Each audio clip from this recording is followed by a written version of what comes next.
Yeah. Ted, it's our closing story. It's incredible. Swarms of locusts have overrun Pakistan. No go, guys. Ted, it's almost airtime. Now get out there and read it. I'm not going to read something you throw at me the last minute. Why'd you give me a couple of hours ago so I had a chance to learn it? Ted, the locusts only did it this morning. They don't know you're a slow learner. Look, Ted, we really need that story. We're 3 minutes short. And we've got some great footage on the locusts. What are they doing? I think they were eating a car or something. What make car? I don't know. A 58 DeSoto, what's the difference? 58 DeSoto, don't you see? For all we know, it could be old footage of 1958 locusts. Ted, get out there and read that copy. I'm sorry, Mary. I see no reason to read this item. Ted, get out there and read that copy or I'll break your face. Now, that's a reason. What are you doing standing here and arguing? We could have gone on the air and there'd be nothing on the screen except Ted's empty chair. All right, but sooner or later, probably somebody would notice. Good evening. This is Ted Baxter with the WJM News. Our big stories tonight. Transit strike looms in the Twin Cities. Police crack down on pornographic bookstores. And swarms of locusts have overrun Pakistan, destroying crops, homes, and suspiciously old automobiles. He wouldn't let it go. Just once, I would like to see an entire broadcast. Hold it, where Mary. Ted... Look, I think that something's wrong. Excuse me. Can't seem to catch my breath. In other news today, the mayor announced that... Oh, boy. In other news today, Oh, boy. Sorry, I seem to have this burning sensation in my... What's going on? Something's wrong with Ted. Maybe it's just indigestion. He'll be all right in a minute. Oh, there. That's better. Phew. In other news today, Oh, boy. Oh, there it is again. Ladies and gentlemen, don't panic. Keep calm. No problem, except I think I'm having a little heart attack. This is Ted Baxter saying good night, good news, and maybe goodbye. Mary, you get right down there. Right. Harry, you call the fire department rescue squad. Manny, call the control booth. Tell them to put on Ted's interview with the governor. Sandro, what's the name of that doctor on the 9th floor? Jackson. Jackson, yeah. Yeah, get me Dr. Jackson on the 9th floor. Emergency. Ted, are you okay? The fire department's on its way. Why'd you order the fire department? That's not on fire. Look, their rescue squad is trained to handle heart attacks. Who said I'm having a heart attack? You did, Ted. Well, I want another opinion. Newsroom? Yeah, Here you're having some problems. thanks for coming so fast. Well, we're used to emergencies. Hi. He's right over here. Oh, It's okay, Ted. He's here. Hello. Hi. Well, come on. Do something. Listen to his heart. Check his pulse. Okay.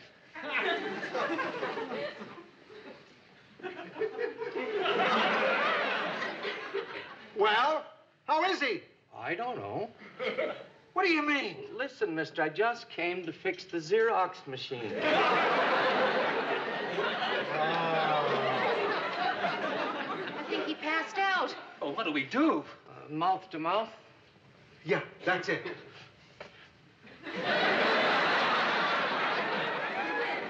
Mary?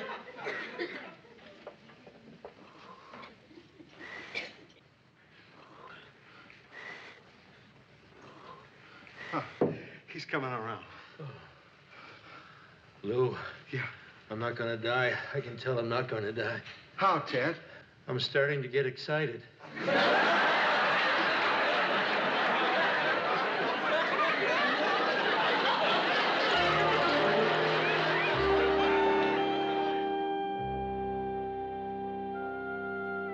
These are Ted's friends, Mary Richards, Lou Grant, and Murray Slaughter. Hello. Doctor? Dr. Carter's Ted's doctor. How's he doing, Doc? Just fine. It was a very mild heart attack. He can go home in a couple of days. After a week's rest, he'll be back at work. You know, with proper diet and exercise, he can be better than ever. Oh, that's wonderful. Of course, Ted doesn't believe the doctor. He thinks he's just trying to make him feel really good so he can shaft him with the bill. Well, Hi, guys. Hey, how you doing, Ted? Ted, you're looking looking just great. Yeah, I hear you come back to work in a couple of weeks. Sure, Lou, sure. Ted, I've just been looking over your tests. They look very good. Yeah, I'll bet. Ted, it's the truth. Believe me, I've known people in your condition who live to be 100. Yeah, and then what? Nice meeting you all. Excuse me. Same here, Doctor. Mary, I didn't get a chance to thank you. You saved my life by pressing your lips to mine. Ted, it was nothing. Well, what'd you expect? I was sick.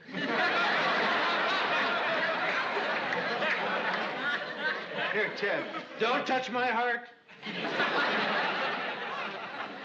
This bum ticker, every move I make could be my last. Oh, made it. You guys want to hear my will? Ted, don't talk like that. Well, it's important, Mary. I've got quite a bit socked away. I mean, not millions, but more than you'll ever see. Ted, will you stop? Just get your rest, get better, and we'll see you back at the office. Yeah, Well, we better go now. We don't want to tire you. sure. Bye-bye. Georgette, call me. Bye, Georgia. Bye, Ted. Yeah. See you in the office. Say, Doc. Yeah. I didn't want to ask with everybody around. Something's been bothering me. It's kind of personal. How does it affect you if you have a heart attack about, Sex? Ted, you can have it as often as you did before your heart attack. I thought you said he was going to be better.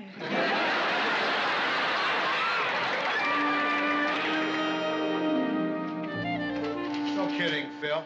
You really did a great job filling in for Ted. And I know it must have been rough doing both the morning news and the evening news. I was glad I could be of help, Lou. As a matter of fact, I was just starting to enjoy it. Phil, but Ted will be here any minute, and if he sees you, well, you know how Ted is. I don't imagine he was too happy about having someone else fill in for him. Right, I got you. I'll just get my jacket. Thanks again, Phil. Right.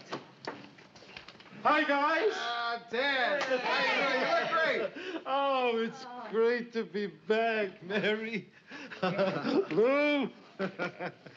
Murray. Hey. Phil. Hi, Ted. Welcome back. Phil Howard. You're a terrific replacement. I watched you every night. You were sensational.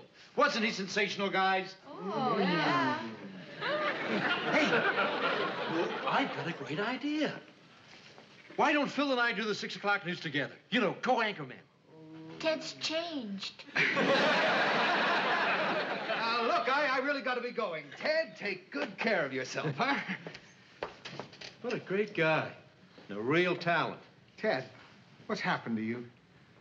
Lou, I've been reborn. And all because of a little spider. A spider? Yes. Mary, a couple of days ago, I was sitting on my terrace outside the bedroom, and I noticed this little spider next to the screen door, spinning his web lovingly, patiently, skillfully. Then Georgette opened the door and tore the web. Well, the spider had to build it back up again. Then a little later, someone else opened the door, and he had to build it back up again. And someone else came. And... Ted, could you move it along? Oh, sure, Lou. Well, I learned something from that little spider who never gave up. Kept rebuilding his web over and over and over. I learned that life is short, and you have to live for today. Well, Ted, that's not a live for today story. That's a perseverance story. Well, it was a perseverance story, Mary, but it became a live for today story when I smacked that spider with my newspaper. Don't you see? It's just like life. You go along spinning your web, and then whammo, the man upstairs hits you with his newspaper. Ted, that is not bad. Thanks, Murray. It's too bad it took a heart attack to open my eyes. Oh, I've been such a fool. But from now on, I'm going to spin a web of love, beauty, truth. I'm going to savor each moment of life like some rare exotic delicacy. And I'm going to treat every person like I'm never going to see them again. Ted, you promised to lie down before the show. Oh, sure, sweet cakes, anything you say.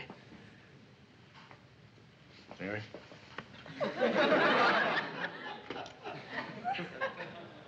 Lou.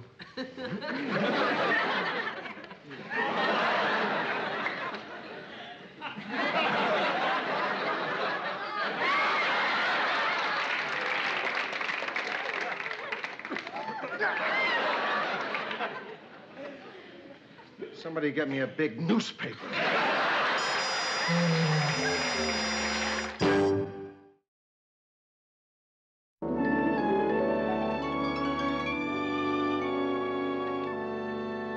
Mary, you really outdone yourself tonight. Never have I tasted such an incredible dinner. Oh, well, thank you, Ted, but it's just my meatloaf. Ha ha ha.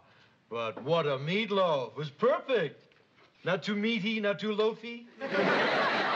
And the peas, they were so... Ted, what is it? Did you ever really stop to take a good look at salt? Tiny grain, so pure, so white. And every single one of them is salty. You know, I've been around salt all my life, but I never really ever paid attention to it. Look at it, Mary. Here, have one. Oh, yeah. Georgette, would you like to look at some? You showed me salt yesterday, Ted. Georgette hasn't completely adjusted to the new Ted Baxter. Well, frankly, Ted, neither have I. I know I promised not to mention it again, but honestly, that present you brought me... Hey, Mary. You come to dinner, you bring a gift. What's the big deal? Ted, you come to dinner, you bring flowers, candy, nuts, but a new bed. Well, Mary, you're not married. God knows why you're an incredible woman. I just thought maybe if you had a new bed, your luck would change. Ted, I appreciate the thought. I really do, but I just can't. I mean, a bed costs... Hey, what's money? Money's only measurement is the amount of joy it brings the ones you love. Here, Mary, have some money. Take it, Mary. Take it, Mary. If you don't, he'll just give it to strangers. Please. Ted, I am not taking your money. Now, stop that. All right, I don't want to spoil this moment for you.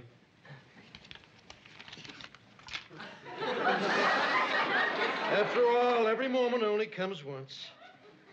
Oh, gee! I forgot to watch the sunset, darn it. Ted, there'll be another sunset tomorrow. That's not the same thing, Georgette. Tonight's sunset will never come again. Tomorrow, you and I and the sun will be a day older. Not if you don't knock it off. Well, I'll watch the moon instead. I'll tell you all about it when I get back. Wait for me, Moon.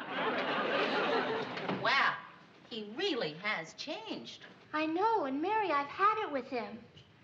I mean, I'm not ready for this. The Ted I married was loud, vain, and egotistical. That I could handle. Then he has a little heart attack and turns into St. Francis of Assisi. Mary, I just heard. There's a hold at 5th and Main. Police have them cornered. Send a crew. Murray, I have the police on line 2. Get the facts, start writing the lead. Right, Lou. Hi, guys. Isn't it a glorious day? Hi, let me talk to Charlie. This is Slaughter. How many are there? Anybody hurt? What kind of weapons do they have? Murray. Ted, please, I'm talking to the police. Hey, you guys are doing a terrific job. Those new stop signs, beautiful. Okay. Yeah. What do you mean the crew is on a break? Guess This is an who? emergency. Ted, please, I'm working. I want that crew, and I want the... Ted, why did you hang up my phone? Mary, is that crew on the way yet? Lou. She was talking to the dispatcher, and Ted hung up the phone. Ted, what the hell do you Mr. think you're doing?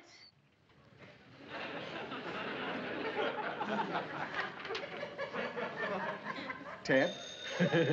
Lou.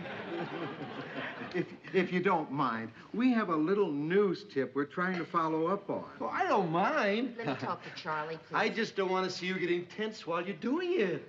Hey, I worry about you guys. Charlie, I'll call you later. Oh, come on. Listen, at the hospital, they taught us a wonderful exercise to get rid of tension. Now, I want us all to do it, okay? You sit here. Just sit. Now, what we're going to do is We're going to close our eyes. We're going to take 5 deep, long breaths. And as I count them out, I want you to blot out everything else except the feeling of your own breath. All right, everybody, close your eyes. 1.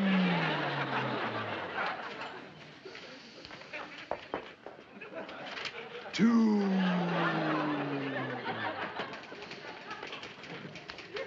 3. 4.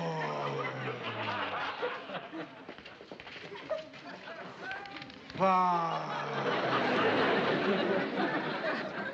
There, now, doesn't that feel better? Oh, yeah.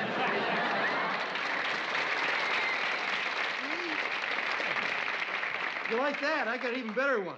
We all lie in a circle and put our heads on each other's stomach and laugh. Ted, why'd you say that one for tomorrow? For now, why don't you go in and hug the cameraman? That's a nice idea. I love you guys. Remember, breathe. Okay, we'll lead off with a holdup. Move the housing story to 3rd right after the midgets convention. Right. Lou, look, somebody's got to straighten out Ted. Yeah, I know. I can't avoid it any longer. Mary, straighten out Ted. Mr. Grant, how can I? He bought me a bed. I told you, leave me alone. Oh, just one little hug. Oh, please. I'll talk to him tomorrow. Hi, Mary. Mr. Grant. Mary. Hi. We were starting to be concerned. You were gone so long. Where were you? I don't know. Just taking a walk in the park, trying to figure out what to say to Ted. Did you have any luck? Yeah. I know exactly what I'm going to say to him. I'm going to say, Ted, you're making everybody crazy with this new attitude of yours. You're screwing up the whole newsroom. And Ted, I think it's terrific. Terrific. Look, I know this sounds stupid, but did any of us ever stop to think that Ted might be right? Not for a second. I mean it, Murray. As I was sitting in the park with the flowers and the trees and the children playing, I began to wonder if maybe there could be more important things in this world than putting on a news show. But what's wrong with taking the time to enjoy life? To enjoy people, things, nature? Why should we have to have a heart attack to appreciate things? You're really serious about this, aren't you? Sure. What's wrong with being a little more appreciative? Look, we've been working together now, Mary, for 7 years. And in all those years, did I ever once tell you how wonderful I think you are? Did I ever tell you what a joy it is to see you here every morning? Did I ever tell you what a delight it is to be your friend? Is that true, Mr. Grant? You really mean that? Yes, I do. Well, there are a lot of things like that that I never said to you either. I think you're a wonderful man. It's really great to be around you. You make life exciting and fun, and I'm really glad I know you. You're a beautiful human being. Come here.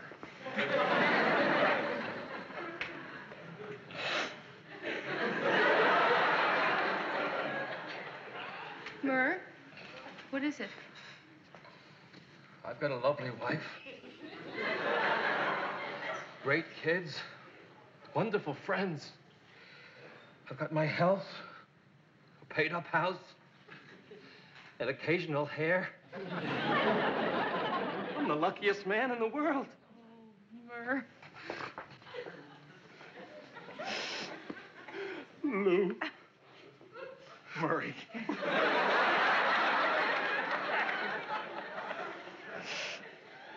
Okay now. Okay now. Come on. Let's go. Let's go. We've still got a show to put on. Is that convention footage still in the film library? Yes, it is. Oh, Mr. Grant.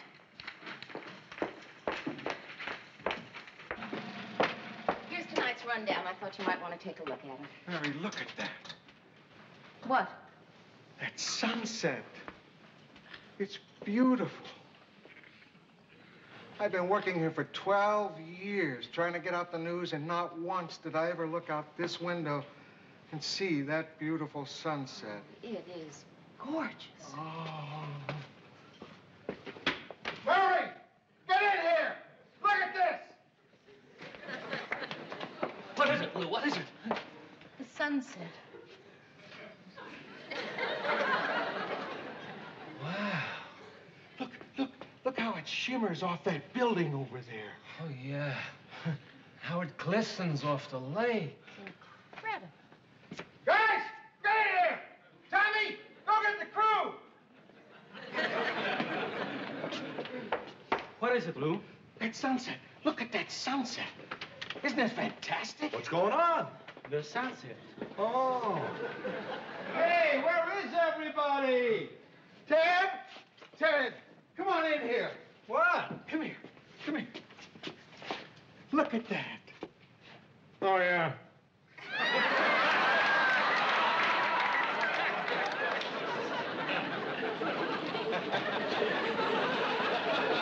Ted, isn't it incredible? What? Well, the sunset, isn't it great? Oh, that, yeah, I guess it's okay. What do you mean, okay? Ted, you love sunsets. I get tired of it. What about the other things? What about salt? Doctor says I've got to cut down on it. What happened? Well, I guess this experience, this feeling must go away. Yeah. I just remembered. The same thing happened in the war. During combat, I never held life more dearly. But the feeling started to go away the minute the Germans stopped shooting at me. I never forgave them for that. I guess it always wears off. Yeah. I guess in a couple of days you won't be feeling like this anymore. We'll all be back to normal. Okay. Back to work. Hey, wait a minute. So what? So it doesn't last forever. So it wears off. But that's no reason not to appreciate it when it's here. Hey, we got it. Let's make the most of it. Mary, you're absolutely right. Come on!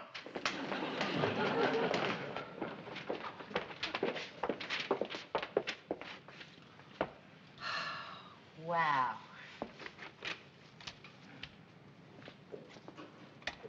Good evening. This is Ted Baxter with the WJM News. In tonight's headlines, more civil unrest in Northern Ireland. Negotiations between the city and transit workers have again broken down. Police have announced 3 arrests in connection with a statewide...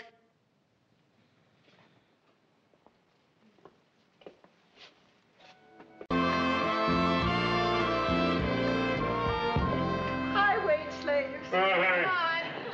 Mary, I just discovered the most exquisite little Italian restaurant right around the corner.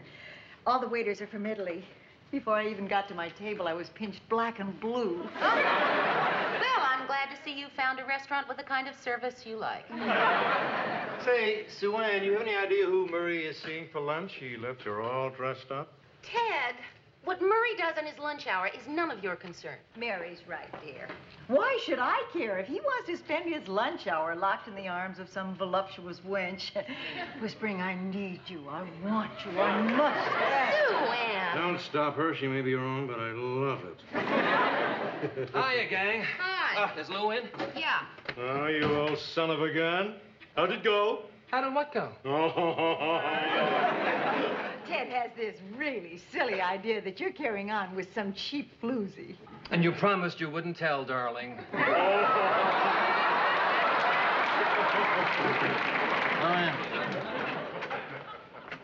yeah.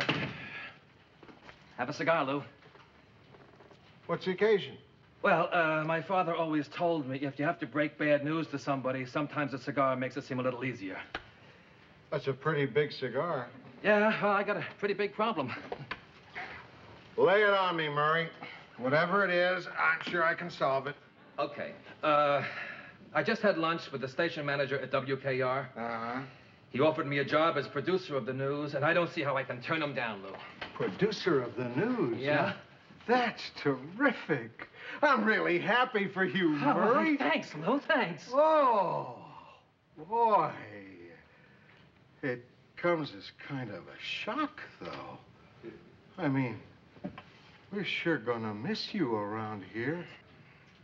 I've worked with a lot of news writers in my time, and you're the best, the very best.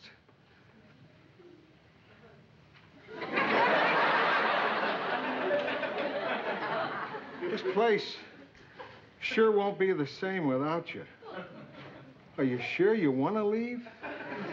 I'm afraid so, Lou. Okay, to hell with sentiment. Let's try money. Lou, it's got nothing to do with money. It's a step up. Producing is something I've always wanted to do. I see. Well, I don't know what we can do to... Wait a second. How about I make you co-producer? Co-producer? Would you say then?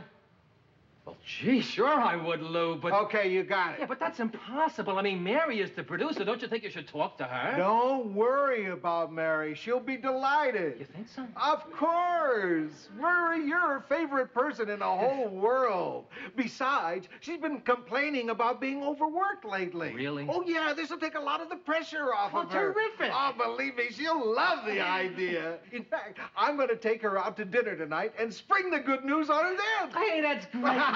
Great. Hey, thanks. Thanks a lot. Don't be silly. Go on, go on. Mary, can you come in here for a second?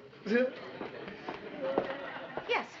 Mary, can you have dinner with me tonight? I'd like to talk something over with you. Dinner? Yeah, sure. What do you want to talk over? Oh, there's plenty of time for that. First, have a cigar.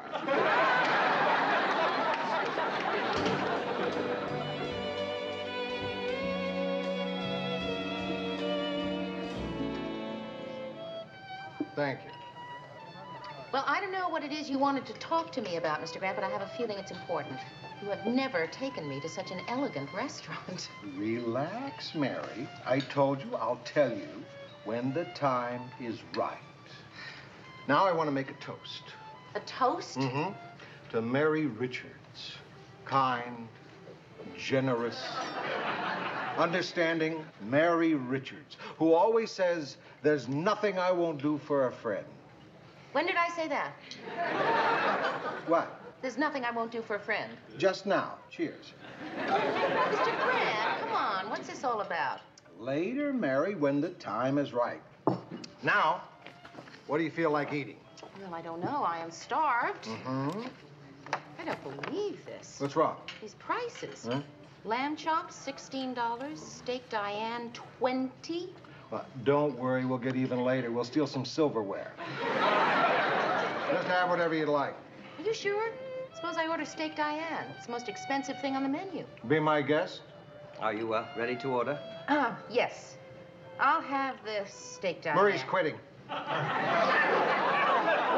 Yeah, he told me today.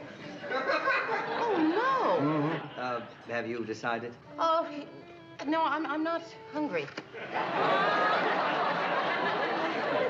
Good. 2 coffees. Yes, sir. Mr. Grant, that's terrible. Yeah, I know. I'm sorry I had to tell you now. But I figured the time was right. I don't understand. Why is he quitting? Well, he was offered a chance to produce the news at WKR. Produce? Huh? Oh, that's great. I think you'll make a wonderful producer. You do? Yeah, I just wish we didn't have to lose him. Yeah, I know. If only there was something we could do to keep old Murr from quitting. What about if you offer him more money? No good, I've already asked. Oh, that's too bad. But keep thinking. There must be something we can do. Wait a minute. What if... Nah, forget it. What is it? We couldn't. No, Mr. Grant, what? Nah, just a dumb idea. I can't even tell you that's a dumb idea. Oh, Mr. Grant, please, what is it? Well, I thought maybe we could get old Murr to stay if we made him co-producer. You know, you and him co-producing the news. You're right. Yeah? That's a dumb idea. Well, it's not that dumb. Really dumb, yes. Mr. Grant, don't misunderstand me. I love Murray. It's just that producing the news at WJM doesn't require two people.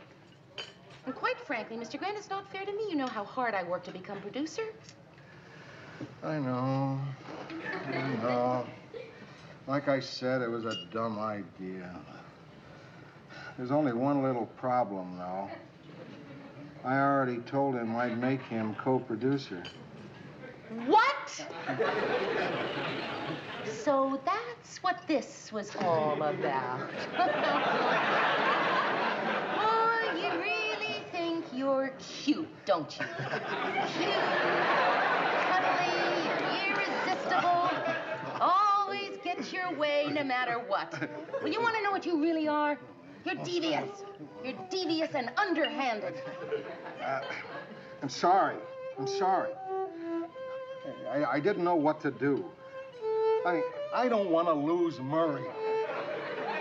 Not after all the years we spent together. I mean, I love him. I really do. I just had to find some way of holding on to him. Well, you're just going to have to tell Murray it's not going to work out. Mary, how can I do that without breaking his heart? I don't know. That's your problem. Don't listen to her. You're much better off with Murray.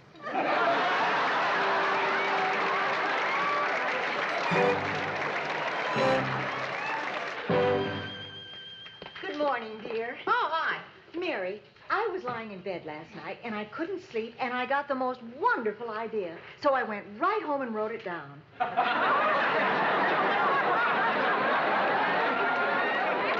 What was the idea, Sue Ann? Well, I thought maybe once a week on your news show, I might do a restaurant review. You know, I could tell people the specialties of the house, the prices, maybe get a chef to divulge a secret or two. And each week I could go to a different restaurant. One week an Italian, then next week a German, then a Chinese, then a Hungarian. What's up, Sue Ann? You taking your room at the UN? You know, Sue Ann, that's not a bad idea. Let me think about it, and I'll get back to you. Oh, bless you, Mary. Oh, Murray. You're so lucky. Other men get dandruff. You get waxy yellow buildup.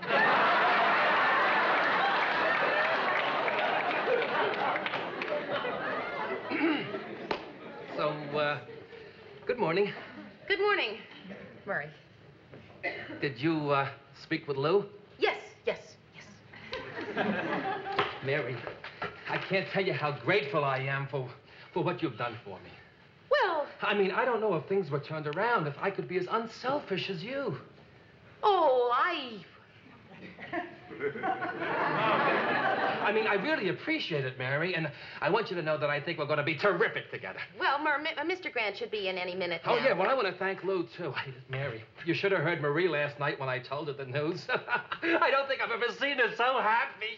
Well, Murray, there's just so much work to do. You're right, and I'm going to help you with it. We are going to do it together. Mr. Grant, you're here. Hey, Lou, look, I was just telling Mary how grateful I am for what you've done.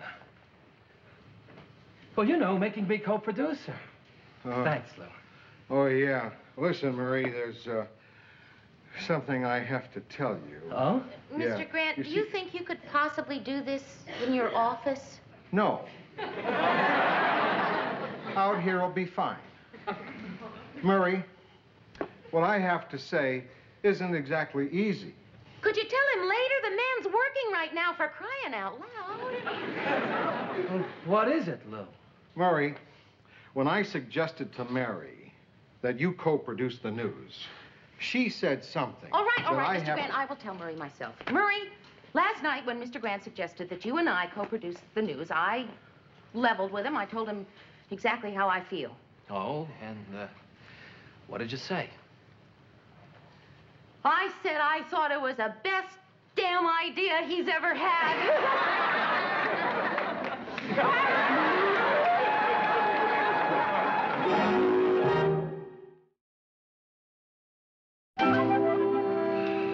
Murray, what do you want to do with this story on the attempted assassination in Venezuela? What did you want to do with it? Well, I thought thought we'd open with a film clip, go to commercial, and then lead with the story when we come back. Yeah, that's good, too. What do you mean that's good, too? Well, I mean, that's fine. Let's just do it your way. Well, no, Murray, you said that's good, too, and that must mean you had another idea. What is it? Oh, well, yeah. Well, I was thinking we could put it with that story on the student riots in Bolivia. You know, do a whole thing on the general unrest in South America today. Oh, yeah, that's interesting. Actually, I wasn't even going to do the Bolivian story. I mean, you know, it was a pretty small riot, as riots go down there. Sure, we'll do it that way. That's fine. Oh, no, Mayor. Why don't you just put it up front, you know, like you wanted to? If you think that's best. Oh. Congratulations, Murray. I just heard the good news, so I thought I'd bake a little cake for the 2 new co-producers. Oh, Sue Ann, that's just so typical. Isn't that a wedding cake? Yes. Well, actually, it was to be for my cameraman and his fiancée, but they broke up. Oh, that's too bad. He got angry when she showed up at his stag party in one of the films. Have you had a chance to make a decision on what I mentioned to you before? Oh, yes, I wanted to talk that over with you, Murray. Sue Ann thought we might do a dining out segment on the news, you know, where she'd review a different restaurant each week. What do you think? Gee, I don't know. What do you think? Oh, Mur, please. All right, I'll tell you what. We'll flip a coin, and whoever wins will make this decision. What do you want, heads or tails? I don't know. What do you want? Okay. Sue Ann, I think it's a great idea. We'll try it out next week. Oh, bless you, Mary. And it's going to be just terrific. You'll see. We'll do wonders for your ratings.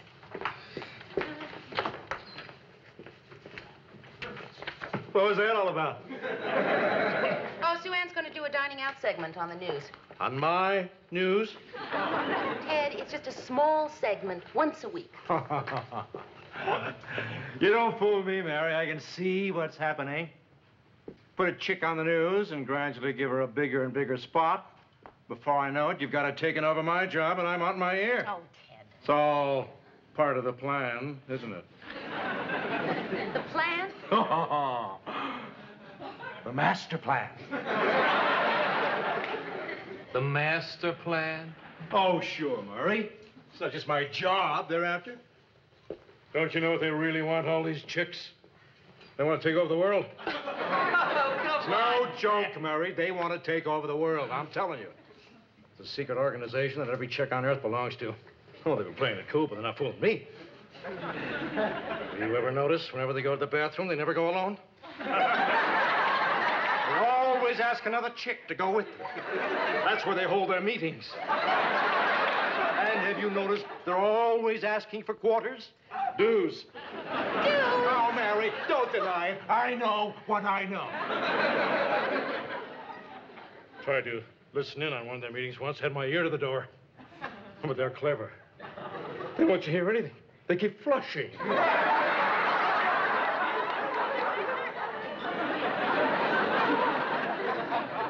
Shame on you, Mary. Yes, well, I guess the jig's up.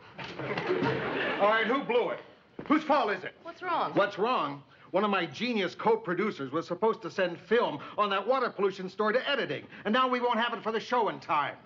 That means that for 3 extra minutes, we're going to be looking at Ted Baxter when we could have been looking at raw sewage.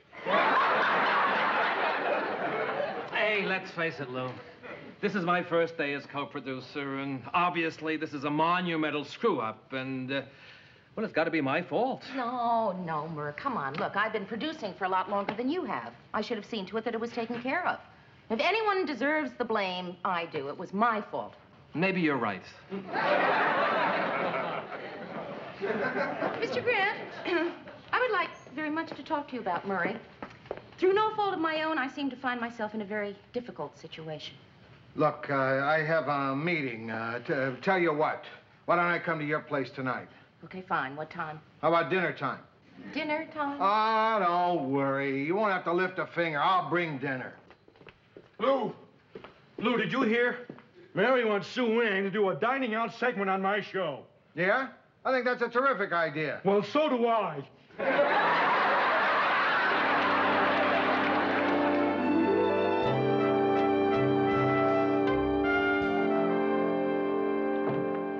Hi. Hi. Wait till you see what I got for you. You've never seen anything like this in your whole life. Yeah, roast duckling for 2. You said you'd bring dinner. I did.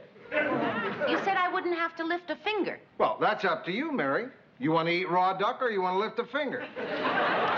Mr. Grant, the point was not for me to cook tonight. The point was for us to discuss Murray. I know. But when I saw this ducky in the window, I just couldn't resist it. Incidentally, I don't like it too crisp. I'm not cooking that duck. Well, that may not be crisp enough.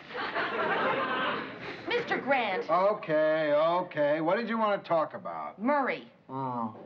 Co-producing just isn't working out. You're going to have to do something. I know. What am I going to do? Fire Murray? Fire you? I'm in a corner, Mary. I don't see any way out. Well, as it happens, there is a way out. The station manager at WKR called me today, and he offered me the same producing job that Murray turned down. So I think, it might be better for everyone if I take it. I don't know what to say, Mary. The idea of your leaving WJM is such a shock. I just think it's the only thing to do. Well, I'm sure gonna miss you. I've worked with a lot of news producers, and you're the best. The very best.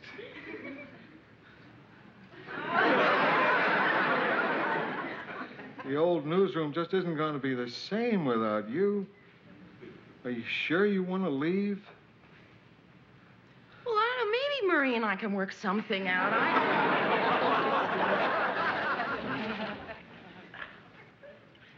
Sometimes it works, sometimes it doesn't.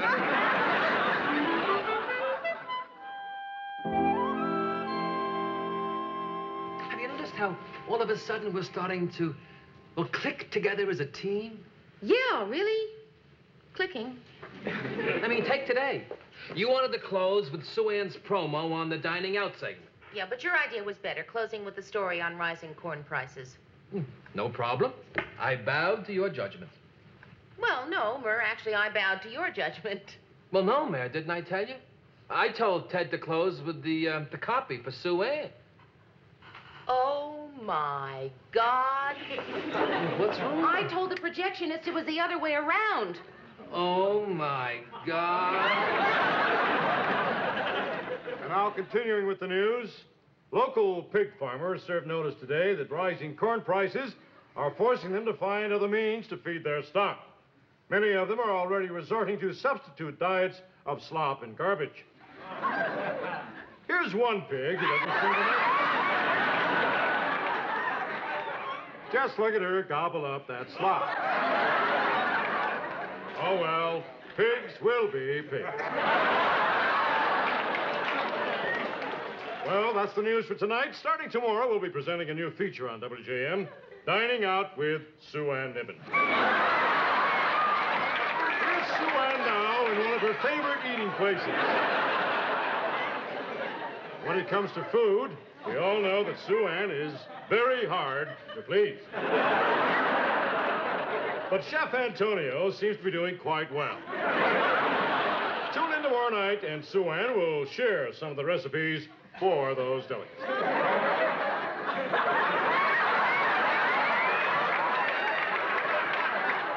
Oh, my God.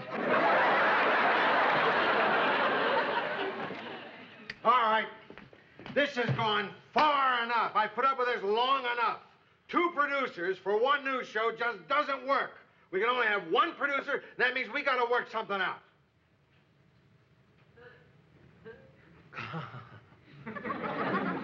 I know what's supposed to happen here.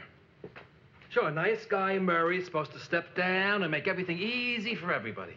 Sure, I'm supposed to say, hey, Lou, it's okay. I'll go back to being a news writer. Don't worry about it. Well, I'm not going to do it. I'm not going to make it easy for you, Lou. I see. And I see, too. I know what Don't Make Waves Mary is supposed to do here. I'm supposed to say, gosh, Murr, if it's that important for you, I'll step down and you take the job. Well, I'm not going to do that. I didn't work as hard as I did for 7 years to get here and then give it up. Hey. Listen, I've known a lot of co-producers in my time, and you two are the best. The very Oh, will you knock it off? All right. All right. I know what I'm supposed to do here, too. I'm supposed to size up the situation and then come up with a logical and fair solution. Well, I got news for you. There is none. As I see it, there are only two ways out. Either Mary is sole producer and Murray goes back to being news writer, or Murray is sole producer and Mary goes back to being associate producer. Either way, it's unfair. Murray gave up a chance to produce at WKR. Mary's done a wonderful job here at WJM. But I'm just going to have to make an arbitrary choice as to how it's going to be. Okay? Okay. Okay. All right. This is how I decide. Mary. Murray is producer. You're back to associate producer. Mr. Grant. I'm sorry, Mary. I had to do something. Hey, wait a second, Lou. Look, I thought this was what I wanted, but it isn't. I don't want to become producer this way. I'll go back to being a writer. I loved being a writer. Oh, Murray. Oh, hey, Mary, look, this is the first decision I've made. Don't try to change my mind. Are you sure? I'm positive. Hey, producer,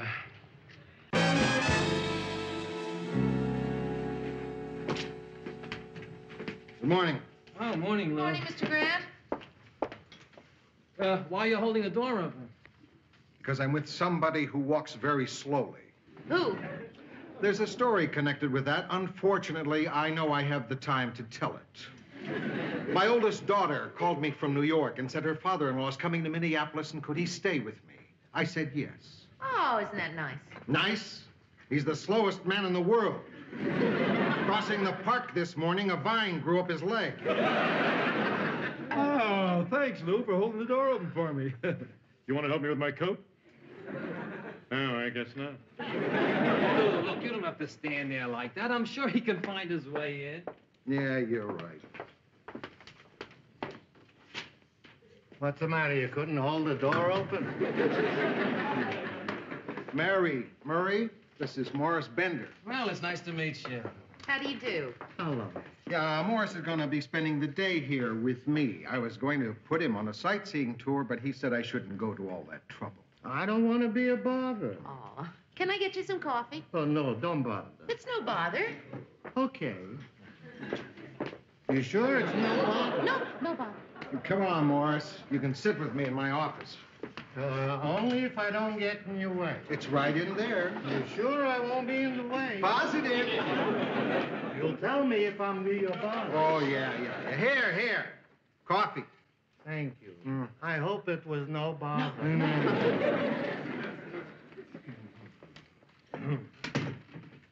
Nice little guy, isn't he?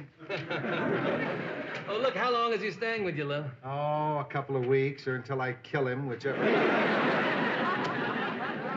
Mary, I have a big favor to ask. Oh, no, Mr. Grant. He's not staying with me. I'll barricade my doors. I didn't ask you to take him in, although a good friend would have volunteered a long time ago. I just asked you to take him to lunch. I have a meeting. Just lunch? Yeah. Yeah, okay, I guess I can do that. Oh, wait, Mary, before you say yes. I need you for lunch. I've got a big personal problem. I've already got her, Ted. She's mine. No, you don't. It's her lunch. We all get a shot at her. Ted, leave her alone. No, I can't. It's a big problem. All right, look, Ted, Georgette and I were talking about getting together for dinner. Why don't we just make it tonight? I can't wait to dinner. I need you for lunch. Well, look, I can't have lunch with both of you.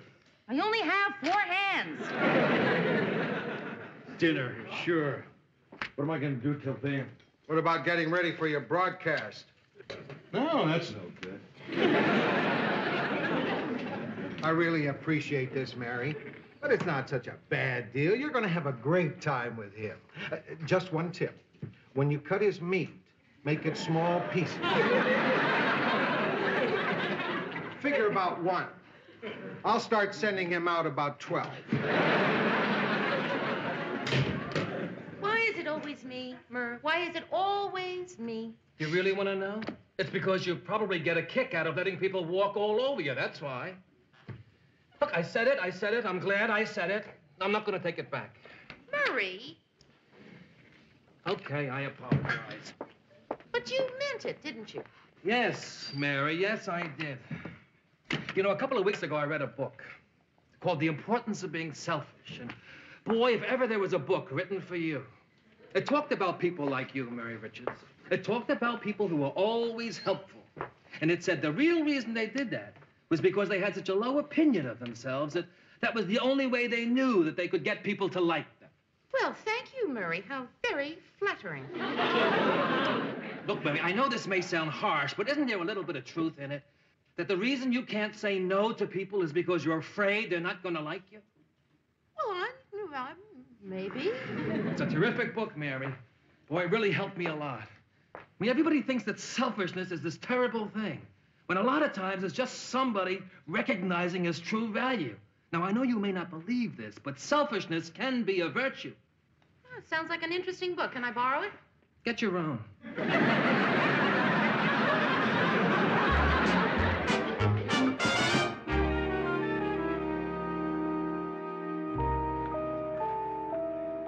Here we are. Looks like a nice tuna fish sandwich. But why is it so shiny? That's the cellophane. Would you like me to take it off for you? If it's no bother. It's no bother. What's that you're having? Egg salad. I didn't know they had egg salad. Well, they do. I love egg salad. Would you like to trade? You don't have to trade. I'll give you my sandwich and you give me yours. Okay, we'll do it that way.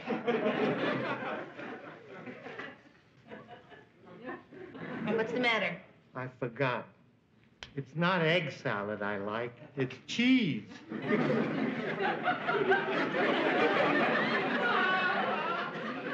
Mary? Ted, hi. Come on over. Sit down. Join us. Ted, I'd like you to meet Morris Bender. Hi. He's a friend of Lou's. Hi. Do you know how many pair of socks I have? How many? 4. I used to have 6, but I found out I didn't need that many. That's interesting. Mary, I've got to talk to you about my problem. Well, Ted, don't you think it's a little... Oh, I'm sure he won't mind. Go ahead. You gotta speak to Georgette. Georgette is Ted's wife, She's upset about David. and that's their son they adopted last So he's having a little trouble in school. She's making a mountain out of a molehill. Don't tell me. It's a little hill with moles in it.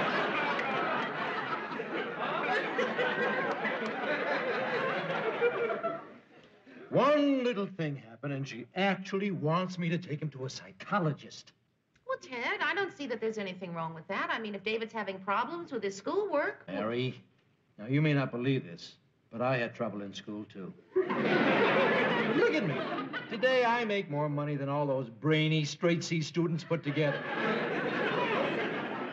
I'm glad I finally caught up with you. Hi, Mary. Hi, Georgette. Georgette, this is Morris Bender. How do you do? Ted, will you look at this report card? All B's. I thought I told you not to take things out of my scrapbook. This is David's. He's failing every subject. I went to see his teacher, and she said he never pays any attention.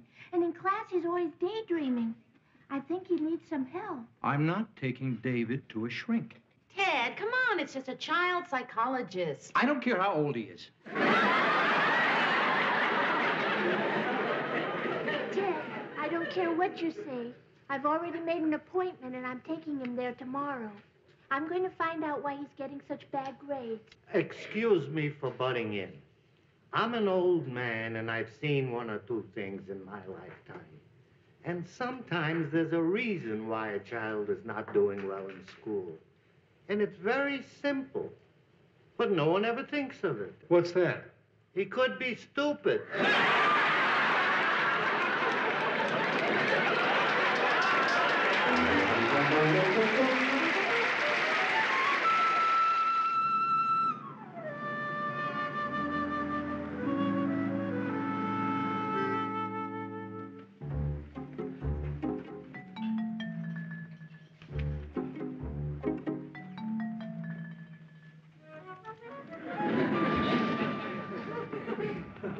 Nice wood.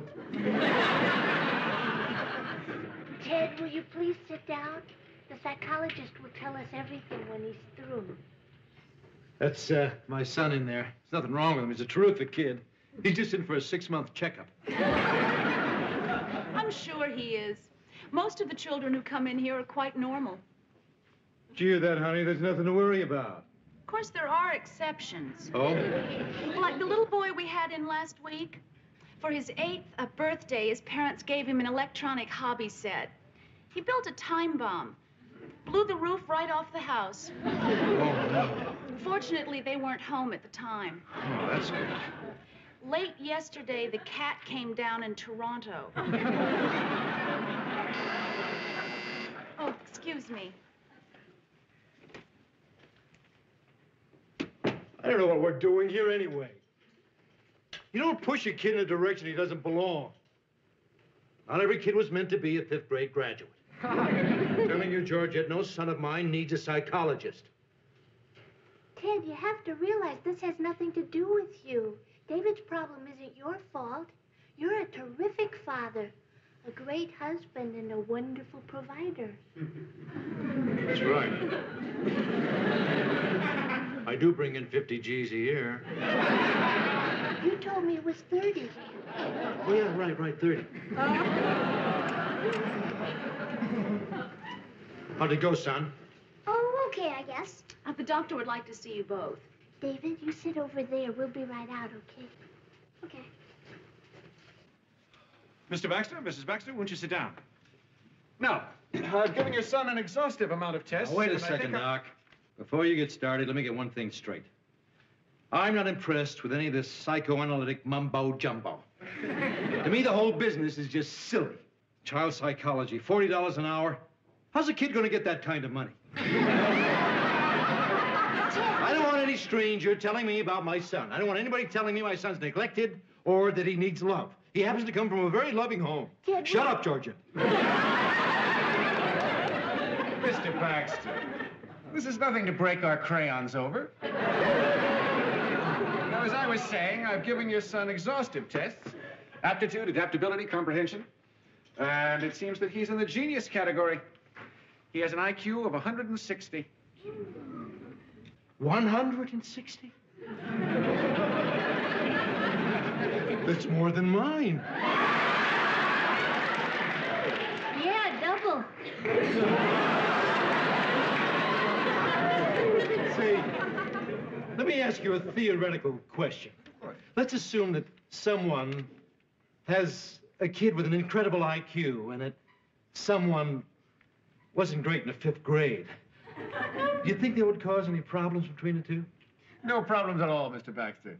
As long as the parent is a reasonably secure, mature, well-adjusted adult. Boy, are we in trouble.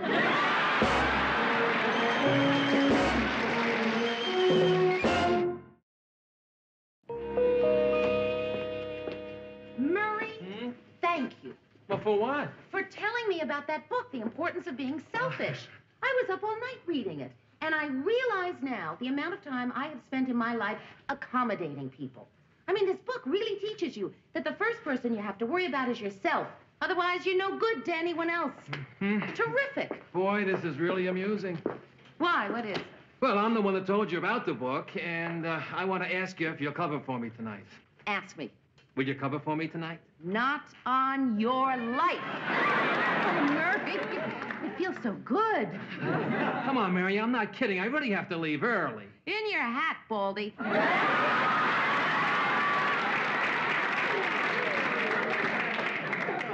Mary, come on. The book said just be selfish, not mean. Yeah, you're right. Well, I guess I did go too far. I mean, I read it so fast, but I am supposed to turn you down, aren't I? Well, the book was very clear in stating that there are times when you can make exceptions. Oh, good. Then it's all right for me to cover for you tonight? Yes. Oh, thanks, Mur. Hey, you're welcome.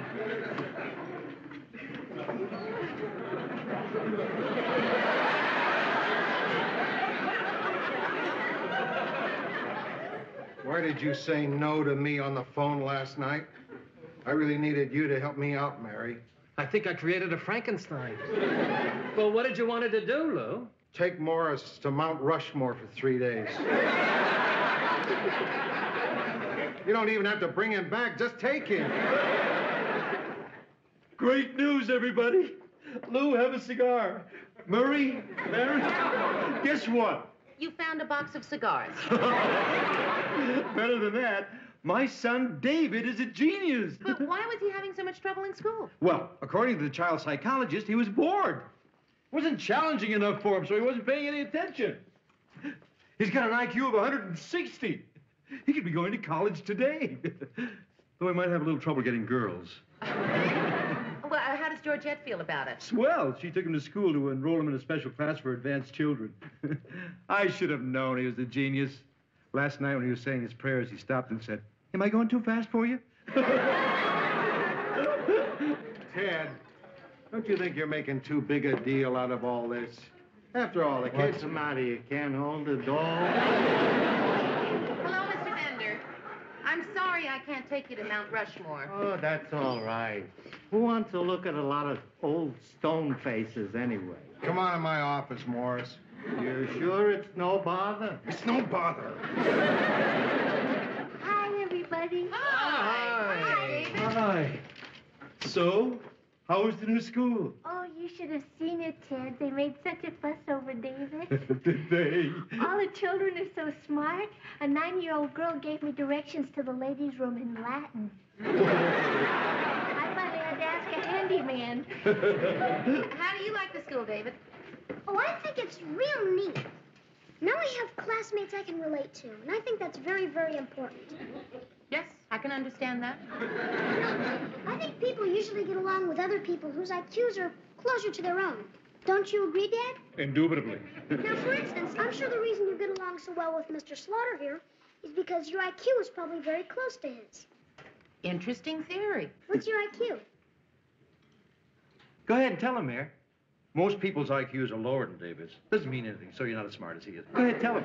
118. How about yours, Mr. Slaughter? 125. You see, very close. That's why you get along so well together. And nice little IQs they are, too. Nothing to be embarrassed about. What's yours, Dad? You really want to know? Yes, I do. Okay. Father to son, no secrets, I'll tell you. My IQ is 190. Oh, sorry, I've got to go to the studio. But, Dad, Albert Einstein's IQ was only 185. Well, we know much more now than they did then.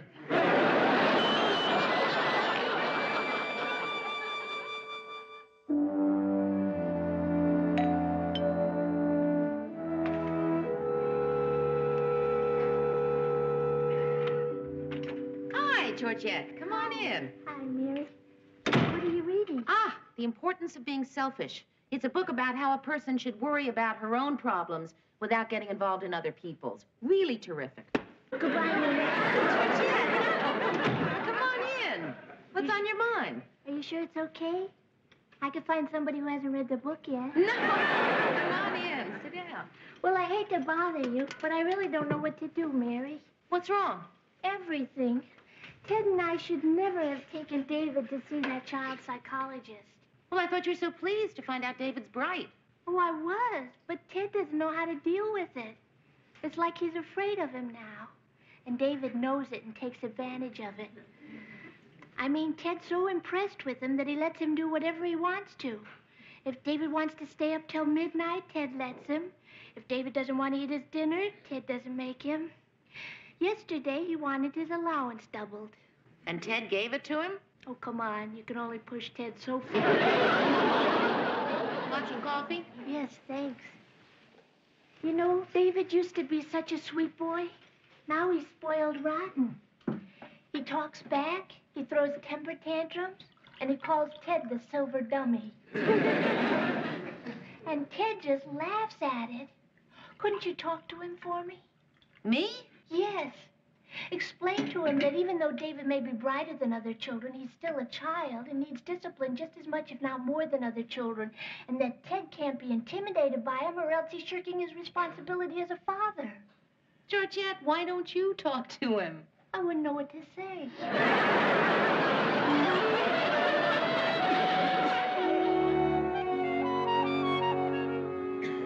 Say, listen, Mayor, is it okay if I let David sit in the control booth? It's something that I promised him. I know it's against the rules, but... Yes, Ted, fine. Okay. Then after the show, I promised him he could take one of the cameras apart. Well, he could probably put it back together. I don't care what you say. I want to go. I want to go. We'll see what your father has to say about this. Hey, what's going on? I promised my mother I'd bring the baby over. David insists that I take him to the museum instead. We have a terrific exhibit, Dad. I want to see it, and she won't take me. She's mean. Now, what do you think, Miss Richards? Don't you think she should take me to the museum? David, I think this is something your parents have to decide. That's right. It's our responsibility. Ted, talk to him. Use your authority. Okay. David, your mother wants to visit with her mother, and I think she should. Now, if you want to go to the museum, I'll take you tomorrow. I don't want to go tomorrow. I want to go now. Kid's got a point, Georgette. Maybe you ought to take him to the museum. Ted, you have to be firm. Okay. Georgette, take that kid to the museum. Ted, if you won't handle this, I'll have to. David, we are going to see my mother, and that's that. Well, I think it's mean and rotten, and I abhor you. David, don't you ever use that word in front of your mother. It just means I hate her. Ted.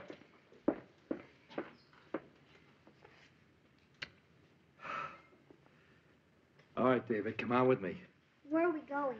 To get spanked. Oh, come on, Dad. That's old-fashioned. So am I.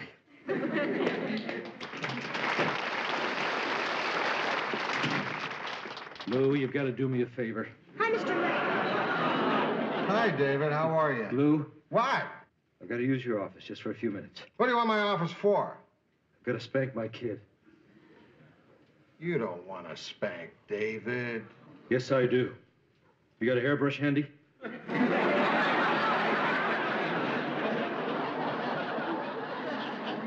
What would he be doing with a hairbrush?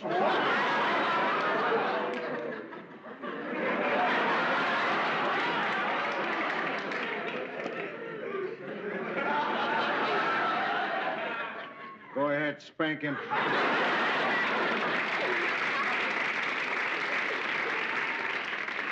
I've got to do it, Lou. He just made Georgette cry, and I'm his father, and it's my duty to teach him a lesson. Okay, I understand. You wouldn't want to spank him for me, would you, Lou? No, Ted, I'll be outside.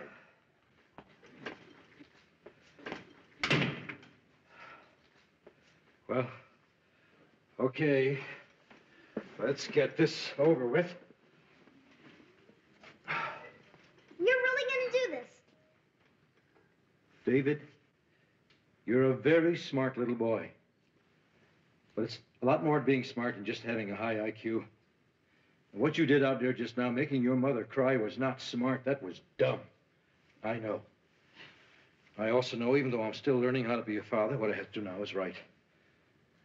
Now, you're a lot smarter than I am, a lot cuter than I am. I've only got one thing going for me. I'm bigger than you are. Come on. Okay, Dad. Now, don't hold this against me, because this is for your own good. Okay. Just try to understand I'm trying to be a good father. I also want you to be a good son. Now, your mother loves you. And I love you.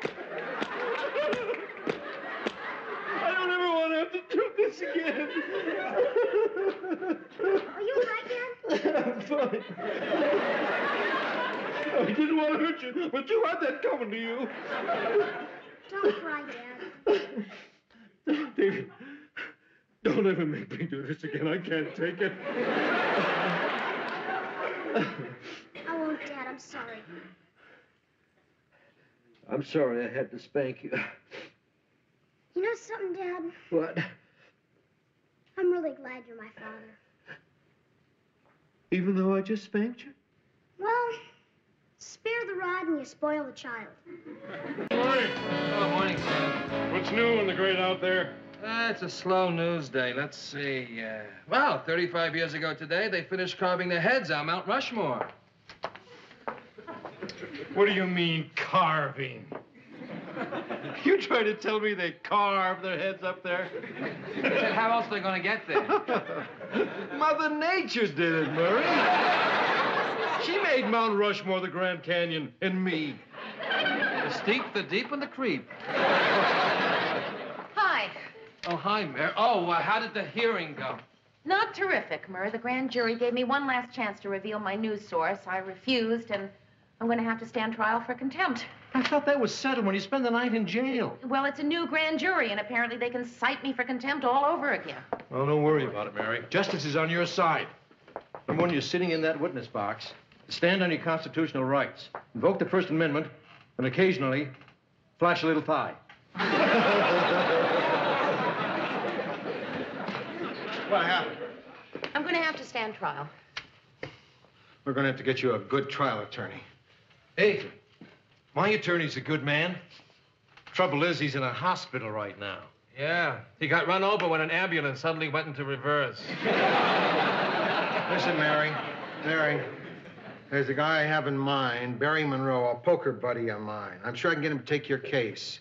And you'll be in terrific hands. I've seen him operate. He can prove that anybody in the world is innocent. Hi, everyone. Well, almost anybody.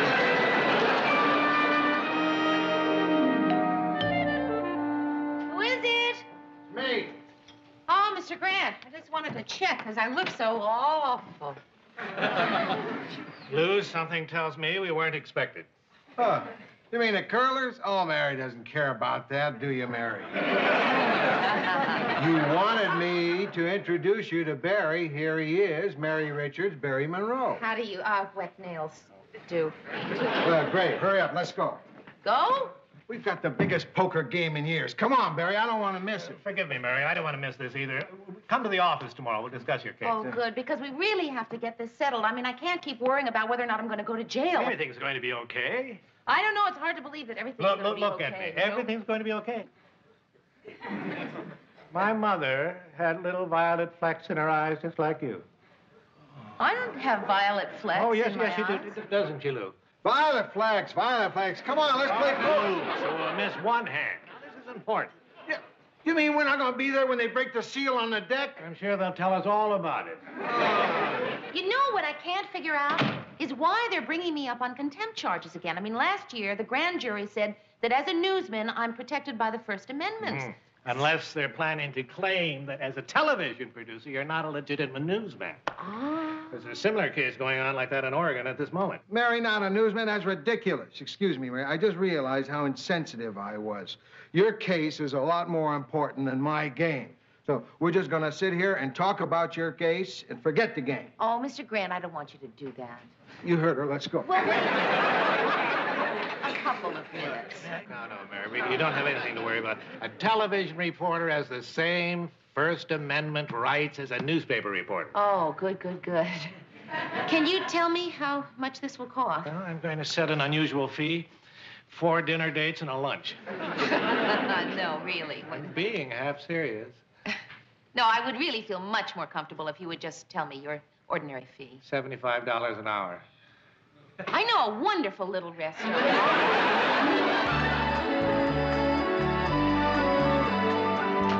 Mary, I want to... Why, you're not married. Well, what gave you your first clue? Oh, Mary's not a hunk. Can I help you with something? No, I just couldn't wait any longer for Mary. I want to leave her a note. I've been looking through my briefs, and it's important that we talk as soon as possible.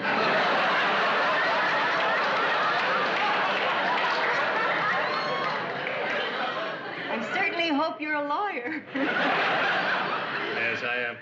I'm Barry Monroe. I'm defending Mary. I'm Sue Ann Nivens, Mary's dearest friend. So, you're the handsome attorney Mary's been seeing so much of these past weeks. Well, we've been working pretty hard on the case. Miss Nevins, I've been wanting to talk to you. We need an extra character witness at the trial. Wonderful. Oh, I'd be more than happy to tell the court what a really fine person Mary is. Warm, sincere, industrious, punctual. Oh, sometimes I wish I could be more like her. But no, I'm stuck with being wildly unpredictable, passionate, and just about the best time a fella can have in the Twin Cities. Well, I'll call you if I need you. Vice versa. Hi, Ted. Say, Barry, we must have some lunch sometime. Why? Because there's one thing I enjoy. It's a good conversation about law. You know, I once thought of going to law school. What prevented you? High school. That's nothing to kid about, Murray. There's one thing we should have respect for in this country. It's the law. It's the foundation of everything we do. Excuse me. Yeah, can I help you? Does anybody know where I can find Ted Baxter? Yeah. I've got a subpoena for him. I'll see if I can find him. Hey, that's Ted Baxter. You calling Ted as a witness? No, the prosecution must be calling him to have Ted explain how the newsroom functions. Ted couldn't explain how a men's room functions. Hi, Barry. Oh, Lou, can I talk to you a moment? Sure, come on in. So, how's the case going? Oh, I think we got a pretty strong case, Lou, but that's not what I came to talk to you about. Lou, you know I've been spending a lot of time with Mary these past few weeks. You know, going over her transcripts, checking the case, smelling her neck. Well, aren't you going to say anything? Oh, why? Everyone smells Mary's neck sooner or later. Lou, I think you know me well enough to take this seriously when I say that I think I love her. You're not taking this as seriously as I'd hoped. It's just so predictable, Barry. Guys come in here and guys fall in love with Mary all the time. And sometimes they break her heart, sometimes she breaks their hearts. And in the end, what are they left with? Probably a perfumed note in that precise handwriting. Dear Tom, Dick, or Harry, you're a wonderful person, and you've been very special to me. But the chemistry just isn't right between us. I hope you'll understand. I shall always treasure our friendship. Love, Mary. But I'm not any Tom, Dick, or Harry. Lou, Mary's somebody I might want to marry. Sit down.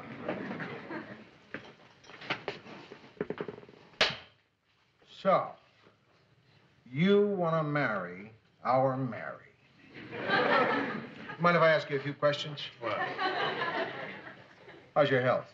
My health is fine. You drink? I probably drink as much as you do. Oh, my God. What are your prospects? My prospect? What are you asking me these questions for? You're not her father, you know. Sit down. Yes, sir. What are you doing? Some guy wants to slap me with a subpoena. I don't care if he wants to slap you with a flounder. Get out of my office. Ted, they're going to find you sooner or later anyway. Why don't you save the time and energy and accept the subpoena? They're not going to get me, Sawbones. Sawbones is a doctor. Oh, what'd I mean? Shyster. Thanks. They're not going to get me, Shyster.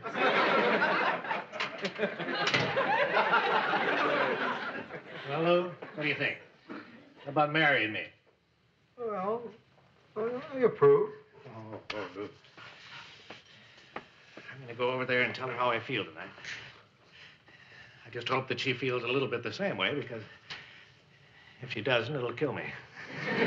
Oh, come on. Don't talk like that. It won't kill you. It would. Maybe it would hurt you. Kill.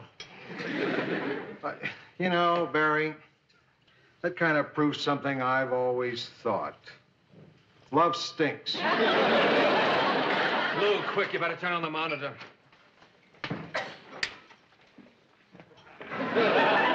This is Nigel Reed substituting for Ted Baxter, who is on religious retreat. Washington.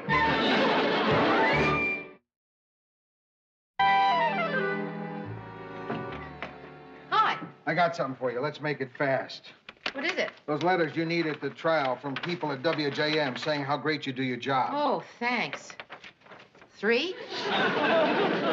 See you tomorrow. Mr. Grant, what's your hurry? Oh, you never know. Somebody might drop in and I shouldn't be here. Hey, you never let that worry you before. Well, maybe I better start worrying about it. Mr. Grant, how about a little drink? Maybe a quick one. Quick. A little Grant, faster. this is as fast as I walk. No time for ice cubes. You have time for a glass? All right, let's not be sarcastic. Of course I want a glass. The drink should be a sociable occasion. Thank you, Mary. See you in court. Mr. Grant, you're not going anywhere till you tell me what this is all about. All right, maybe I should talk to you about it, because if you had a friend and... Can I get some ice? Okay, Mr. Grant.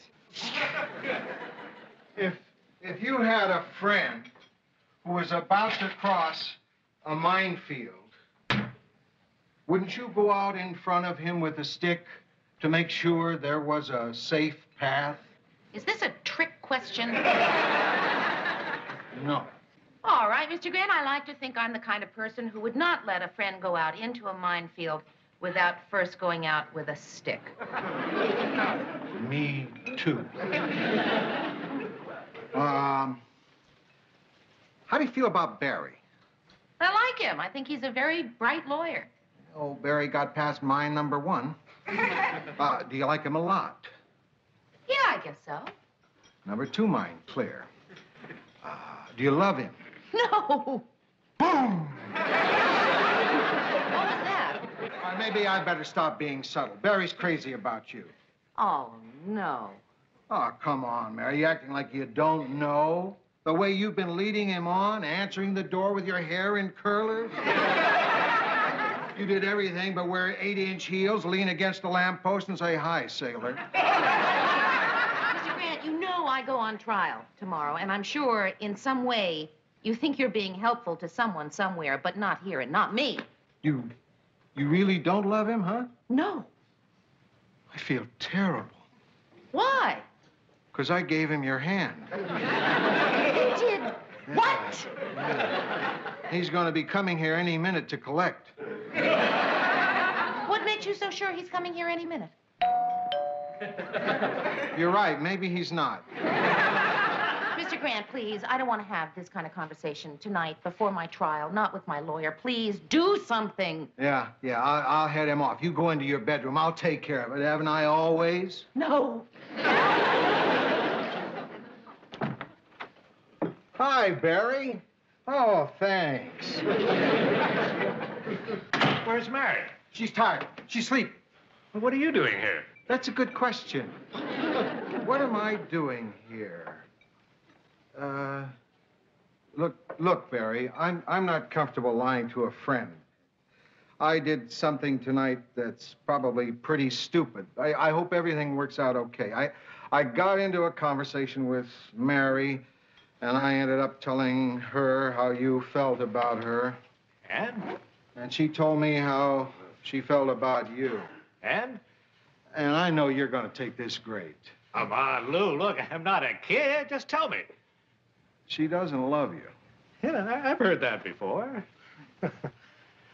I'll hear it again. Hey, come on. You didn't want her anyway. She's a real fuss budget. Precise about everything. It'd drive you nuts. She belongs with the guy who has every hair in place. A guy who gets a manicure once a week. Good Lord, you're perfect for each other. You know, it's funny. I was so nervous. I never imagined that it would hit me this hard. You're going to be over this before you know it. You got to pull yourself together. Remember, you got a big case tomorrow. Can't pull myself together, Lou. Huh? Comes a time when you Just gotta let yourself go. Oh, yeah, but worry about picking up the pieces later. Hey, what do you mean? I'm gonna tie one on. I don't care about anything anymore. Yeah, Barry. Listen, Barry. Oh, boy. You can come out now. Well, how'd it go, Mr. Grant? Boom.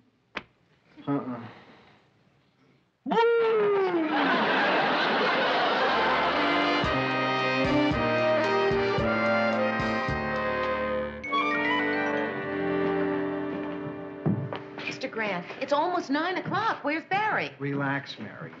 It's an old defense lawyer's trick. Come into the courtroom at the last minute. Shows the prosecution how confident he is.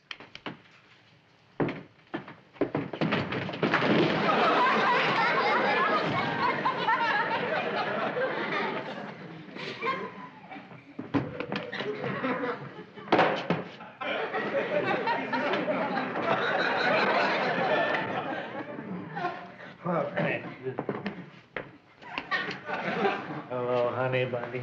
You're drunk. I am not drunk. I have been drinking coffee ever since the bars closed. As long as I don't have to spend too much time on my feet, no one will be the wiser. You gotta pull yourself together. Mary could get sent to jail for years. I don't care. I'll wait for her. All right. Wonderful. This state appellate court is now in session. The Honorable William Benton presiding. Please be seated. Your Honor, I'd like to discuss a point of procedure before we begin. May I approach the bench? You may, Counselor. Mr. Monroe, would you like to join us? Kiss me goodbye.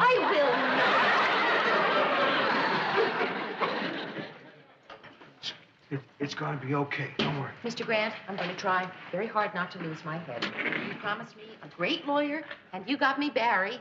And I remember even saying thank you, but now Clarence Darrow is standing up there blowing kisses at me, and I could go to prison.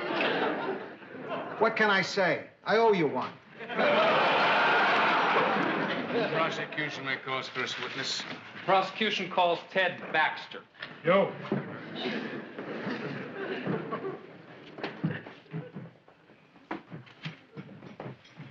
Please repeat after That me. won't be necessary. I know it by heart.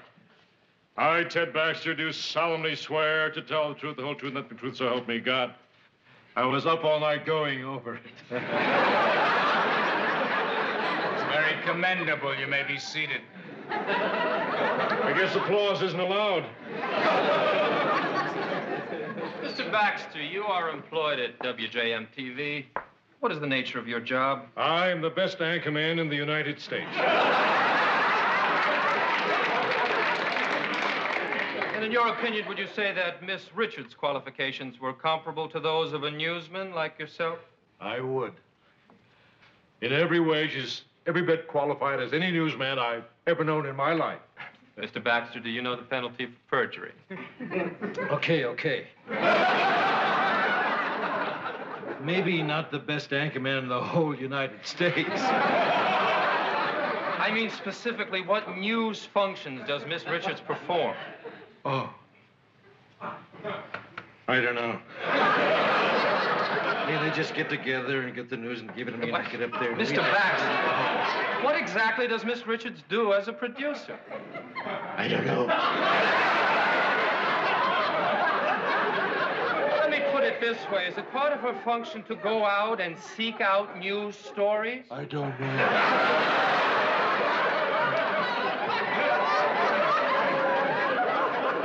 Mr. Jenkins, would you please tell the court the purpose of this line of questioning? Certainly, Your Honor. I intend to prove that Mary Richards is not a bona fide newsman and therefore not entitled to First Amendment protection. Well, Mr. Jenkins, if that's your line of argument, perhaps you'd like to request that I disqualify myself from this case. In the last 5 years, I've seen Miss Richards and her camera crew in the halls of this courthouse many times. In fact, she once supervised an interview with me. In my mind, there's no question but that she's a newsman. And indeed, one of the most competent and charming newsmen I've ever met. Have you been seeing him behind my back? However, Mr. Jenkins, I should also tell you that in the event that this trial does proceed with a new judge, I shall feel compelled to offer myself as a witness in Miss Richards' behalf. Well, in view of the information Your Honor has just brought before the court, the prosecution, acting in what it believes to be the best interest of all parties concerned, moves for dismissal. Motion granted, case dismissed. All right. See? I told you Barry would get you off. Defense called its first witness. It's okay, Barry. We won. Well, what was the score? Well, the trial, even better. Mary, I'm sorry for everything. Can you forgive me? Probably not. And if you ever want a lawyer, if you ever rob a bank or kill somebody, I'd be proud to represent you. Thanks. I'll see you at the office. Congratulations. You did it again. You're the smartest lawyer I know. I didn't open my mouth. That's smart. Mr. Monroe. Yes. The lady told me to give you this. Here it comes, a perfumed letter, right? Yes. Yeah. You're a wonderful guy, but the chemistry isn't right. She'll always treasure your friendship, correct? Dear Barry, I didn't want to tell you this till the trial was over, but I find you terribly attractive, and I must have you before nightfall, or else I'll explode. Sue Ann Niven.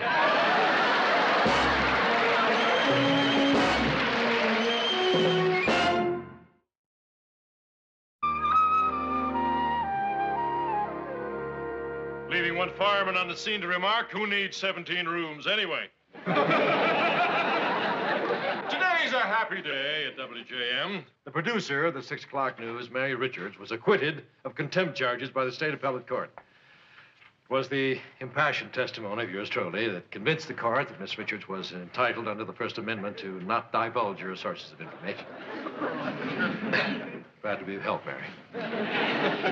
Well, that's the news for this evening, but before I say goodnight, I'd like to thank Nigel Reed for filling in for me while I was on religious retreat. God bless you, Nigel.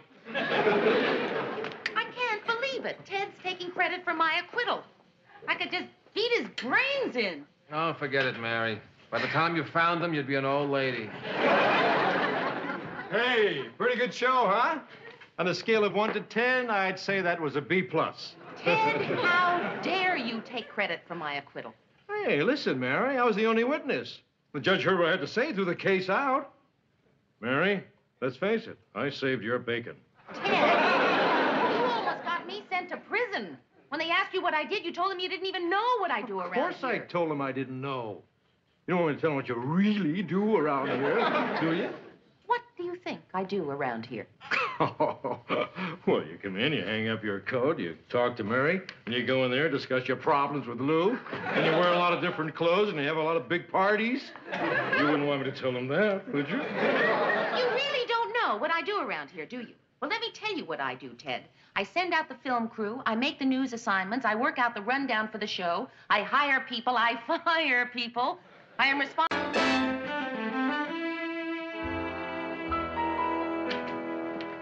Good morning. Morning. Oh, you've got a special delivery letter, Mary. Hey, it's from my Aunt Flo. 28 cents postage due. Isn't that just like her? Who do I owe? Ted laid it out. Hi, Mayor. By the way, you owe me 28 cents.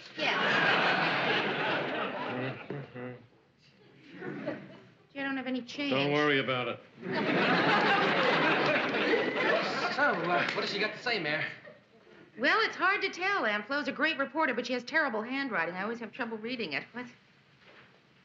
Who is Minnie Papadopoulos? That's Minneapolis. She's coming to town again. Who are the fat-bellied Vice Kings? Football Vikings. Vikings! She's coming to do an article on the Vikings, And she's due to arrive today. No kidding. Isn't that just like her? Every time she arrives, I don't know about it until she's practically here. Hey, I wonder if Lou knows about this.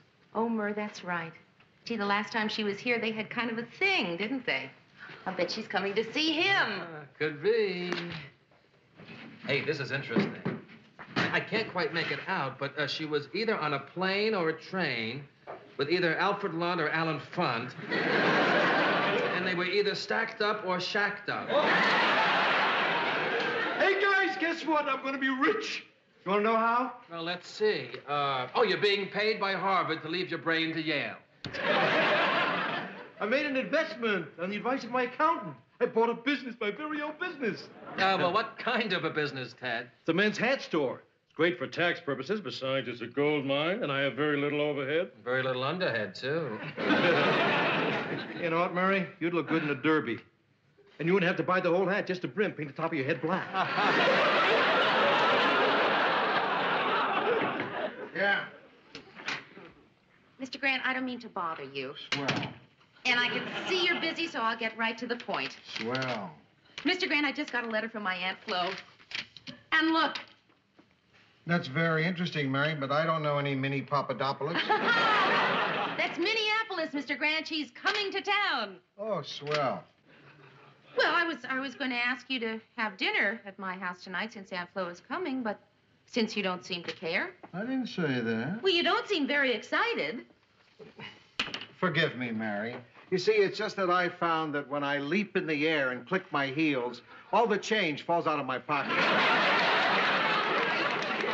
I simply thought you had some interest in my aunt, but since I can see you don't, it was presumptuous of me. I apologize. Forgive me. What time does her flight get in? I don't know, but I can certainly find out. Yeah, don't bother. What hotel is she staying at? Well, I'm not sure, but I'll let you know. No, never mind. Mary? Yes? She's staying at the Ambassador. Flight gets in at 6:24. We're having drinks at 7. We'll be at your place by 8. Okay?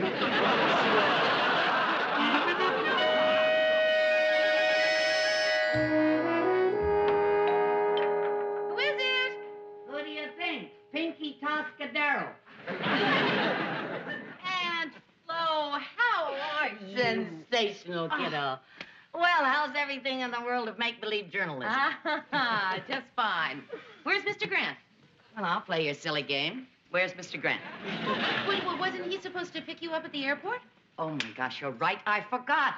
I came on a different plane. The Veep was passing through, and he offered me a seat on Air Force 2, so I naturally took it. Air Force 2. Well, you can't always go first class. Well, anyway, Lou will know that I came straight here, and he'll come right over. Oh, anyway, he's cute as a button when he's mad. Oh. Hey, who do you have to know to get a drink around this joint? Right, coming up. So what's new in your life? Oh, don't ask. My life does not change from day to day. It is the same dreary round of wars and riots and kings and presidents and movie stars. What's the biggest thing in your life these days? Me? Oh. Well, I did get something kind of interesting in the mail the other day. Seems I may have won a prize from Reader's Digest. Oh, that's him. I'll get it. Hello? Where the hell were you? See? Cute as a button. I waited an hour for you at the airport. You know how dull an hour at the airport is? Oh, don't talk to me about dull. How would you like to be stacked up over Chicago with Alan Funt? Aren't you even going to say you're sorry? I'm sorry. It's too late for sorry. Mr. Grant, how would you like a drink, huh? I had a drink. 5 drinks in my hour at the airport. Oh, well, then no more for you, Poopsie. You get ugly when you drink. I sure hope you both like chicken paprikash. Would it have killed you to leave a message? I said I'm sorry, Lou. I forgot. Now, I admit it was my fault. I had things on my mind. Things on your mind. My. Well, I remembered, Miss Hotshot Reporter, and I had things on my mind, too. Big things. Well, maybe they just seem big compared to your mind. All right, then. Come on, everybody over here. Sit down. Go on. Sit. You two over here. I'm going to stay right between you and make you behave. Oh, you are, huh? Yes. It's ridiculous for you two to be fighting. Think of all the good times you've had together. That's no excuse for what she did to me. Oh, she's right. Now, how can we sit here and squabble in front of Mary? Let's talk about the good times. Remember that little bar on 9th Street?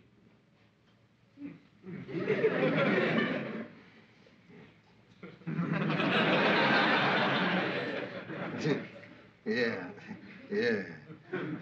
You and I had some time that night, didn't we? As I recall, it was one of the nicest nights of my life.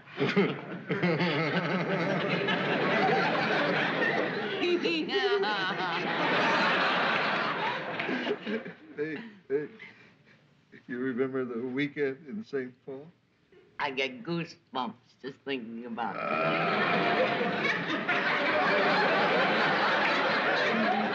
You were dynamite, Flo. You are no slouch yourself. You're some kind of woman. You're all man. Listen, I think I better just check the oven. Now dinner's coming. She left us all alone. That's what I was hoping for. Me too. Because there was something I wanted to ask you. What? Why the hell can't you get on the right plane, hotshot? Blow it out your ear, loudmouth.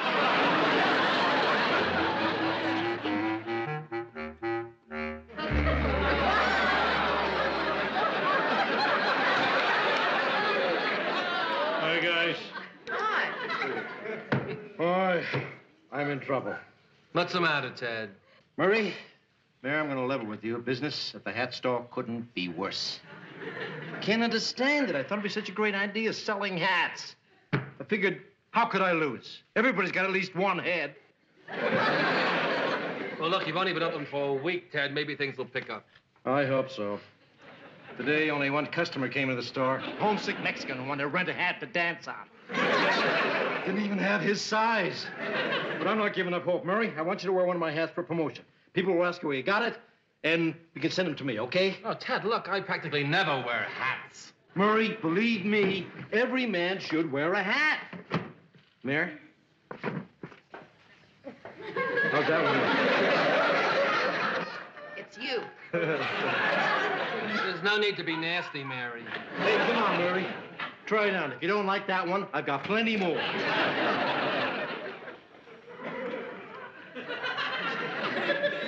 What's going on? Well, I brought you all hats from the store, though. Here, I want you to have this one. Hey! What a great-looking group. What do you say, Mary? Don't we look fantastic? Like movie stars. Did you hear that, guys? Larry, Moe, and Curly. Hi, everybody. Hi. Oh, now, don't tell me. One of you has a chicken under his hat, and I'm supposed to guess which one. Come on, Ted. Let's go see the rest of your hats. Oh, thanks, Mary. You know, I'm really worried about the store. Georgette and I went into the investment 50-50, and we've already lost all of her money. I just thought I'd drop by and see if you were free for dinner. After all, I owe you for last night. Sure, I'd like that. So how's life in the locker room? Oh, it's a drag. Huh? Can you imagine having to spend all your time making small talk with a group of half-naked 25-year-old athletes? Yeah. Dull, really boring. Boy, I really envy you that assignment, Flo. Mr. Grant follows every move the Vikings make. Well, he's got some pretty good moves himself. I imagine you're focusing on that great Viking defensive line. No, actually, I think the story is in their offense. Well, there may be a story in their offense, but the story is their defensive line. Well, it depends on who's writing the story. Well, if the person who's writing the story knows the first thing about the game... Aunt Flo, would you like a cup of coffee? Well, if the person not covering the game knew a little bit more about the game, maybe he would be writing the story. I was covering the Vikings before you ever heard of them. With you covering them, it's a wonder anyone ever heard of them. Mr. Grant, you got a cup of coffee? I would like to stay and swap childish swagger with you, Lou, but I'm going to cover a football team. Look who's covering a football game.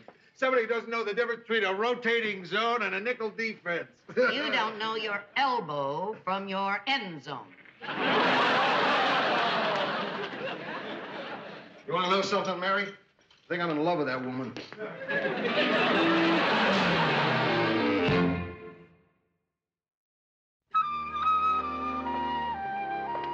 Say, Mayor, did you get a chance to ask Lou about changing the dates for my vacation? Oh, no, I haven't. I will as soon as I finish the rundown. I don't think it'll be any problem. He's been approving everything lately. Hi, guys. Boy, Lou's been in a great mood all week, hasn't he? He has, huh? Maybe this would be a good time for me to ask him for a favor. Ted, I wouldn't ask him for anything with that hat on. This is a tam o' shanter, Murray. There are places where men wear these in the Army. Right. But there are more places men wear them to stay out of the Army. What's the favor you want to ask him? I'm desperate, Mary.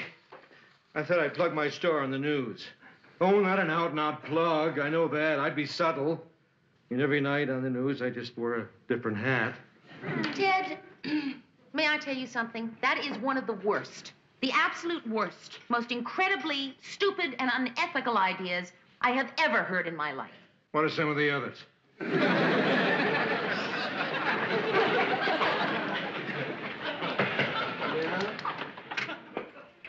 Mr. Grant, I don't want to bother you, but No Murray was... bother, Mary. You're always welcome in this office. Well, thank you. Can I offer you coffee or a bun? No, really, I just wanted to What talk to about you. tea? It's no trouble. I can just pop out and see if Murray's through with the bag. No, thanks, really. Boy, you're really feeling great these days, aren't you? Yeah, I'm so happy I could kiss a goat. I wish you felt that good. Well, I feel pretty good. But could you kiss a goat? No. See?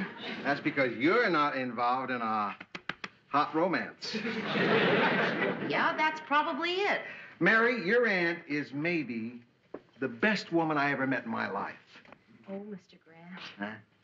You know, this is the first time in my life I have ever been successful as a matchmaker. I had a hunch you two would feel this way about each other. Feel this way? Look, if I had a little more courage, I'd ask that woman to marry me. Are you serious? Marriage? That's right, Mary. The big M. Just be the most wonderful thing. Well, why don't you steal some courage and ask her? Oh, no. I couldn't. Mary, that woman has known some of the great men of the world. Could she be willing to settle down with a big old lug like me? You know, I have a feeling you're talking this way just so I'll disagree with you. Sure I am. I don't even know what a lug is. Okay, then I'll disagree with you. Mr. Grant, my aunt is leaving town tomorrow night. You could spend the rest of your life saying I should have asked her. If you want to ask her, you big lug. I wouldn't know how to propose. You proposed once before. Yeah, but that was different. I don't think it would work this time. Why? What'd you say? Don't worry, I'll marry you.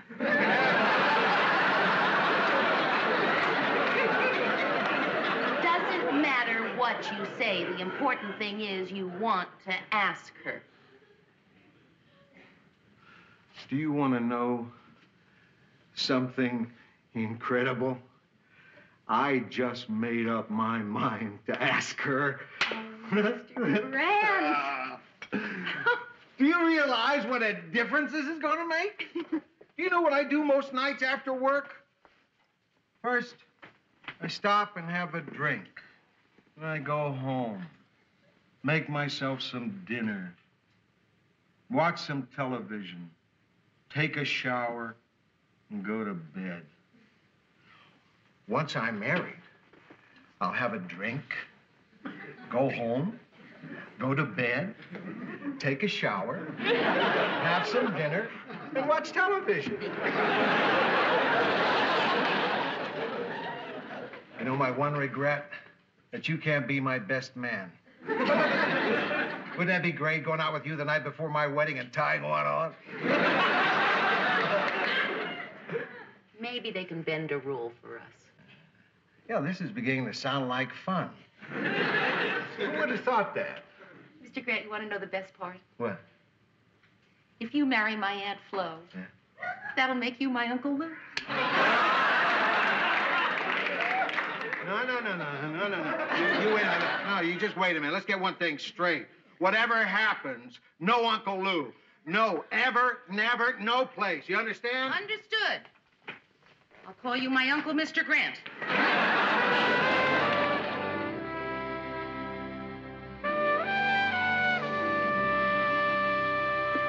finished that story on the Vikings, you know. Yeah, well, listen, before you start talking about leaving, there's something very important that I want to ask you.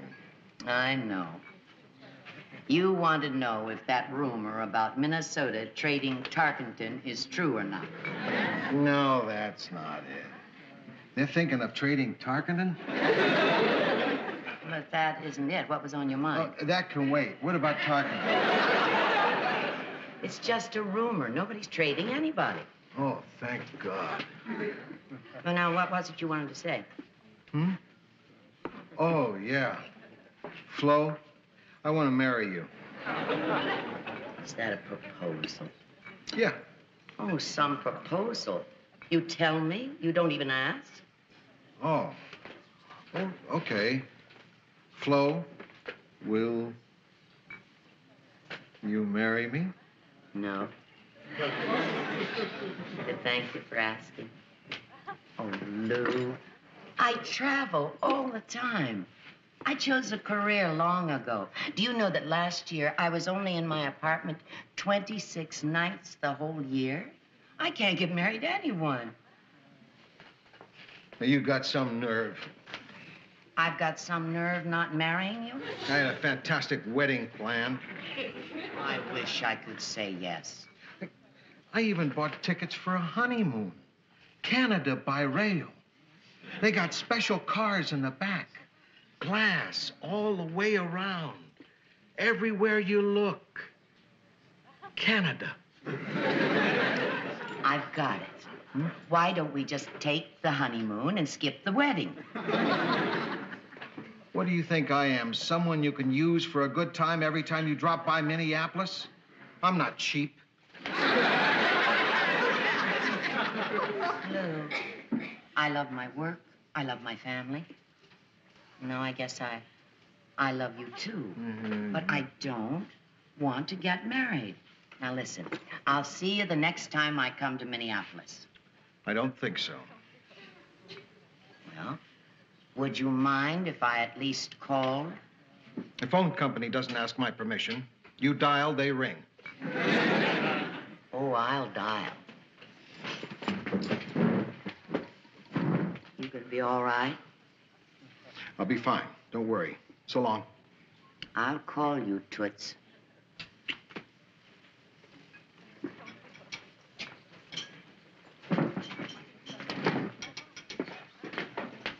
Bartender? Yes, sir.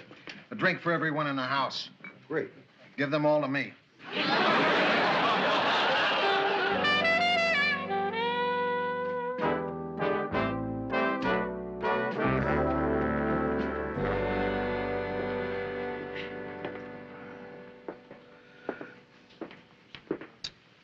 Mr. Grant? Oh, hi, Mary. You looking for me? Well, yeah. You don't usually take a 7-hour lunch. I was hungry. Did you, ask Aunt Flo the question you were thinking of asking her? I asked her. And? I still have the ring. Oh, no. I'm not going to be your Uncle Lou, Mary. Oh, Mr. Grant, I was so hoping that this would work out. How could she say no? I don't understand. Look at that beautiful ring. Yeah. It has a lot of sentimental value. I made it out of a bullet. It's very nice. Yeah. It's a .22 caliber ring. Oh, boy. It's my fault, Mr. Grant. I told you to ask her. That's right. You're the one who talked me into it. I'm sorry, Mr. Grant. No. I'm sorry, Mary. I have no right to be angry with you. I'm just yelling because I don't know what else to do. I'm hurt.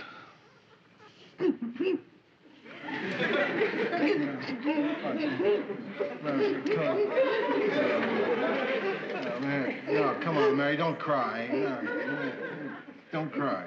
I can't help it, Mr. Grant. It's just all so lousy. Come on, Mary. Your mascara's starting to run. You're gonna scare all the drunks in the bar. Hey, there you are, Lou. Boy, we're really starting to worry about you. Mary, what's wrong? Oh, you know, old waterworks here. She'll cry at anything. Believe me, Murray, it's no big deal. Just that Flo and I have been seeing a lot of each other, and we've been hitting it off pretty well. So I asked her to marry me, and she turned me down. So old Leaky Eyes here, she got pretty upset because she knows I had made a lot of plans, and I had my hopes pretty high.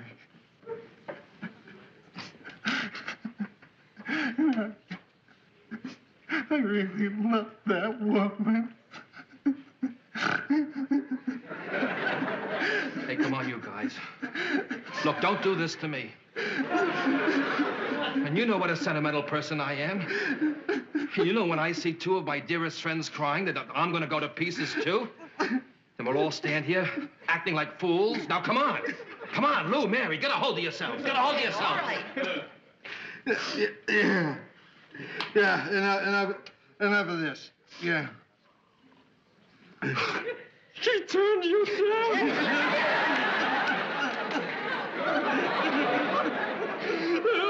Hey, guys. How's it going?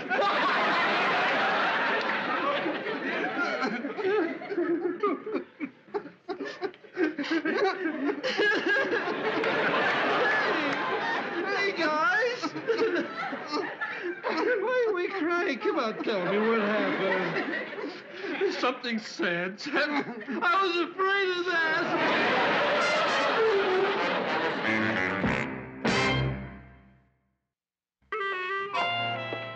You know, I just read your aunt's article on the Vikings. It's very good. You know, it's funny. But the minute she left town, Lou went back to being his old self. Think so? Oh, come on, Mary. Don't tell me you didn't notice any difference. No, you're right. Of course I didn't. For a couple of weeks there, he was really very sweet, always agreeing with everybody. I must say I preferred it.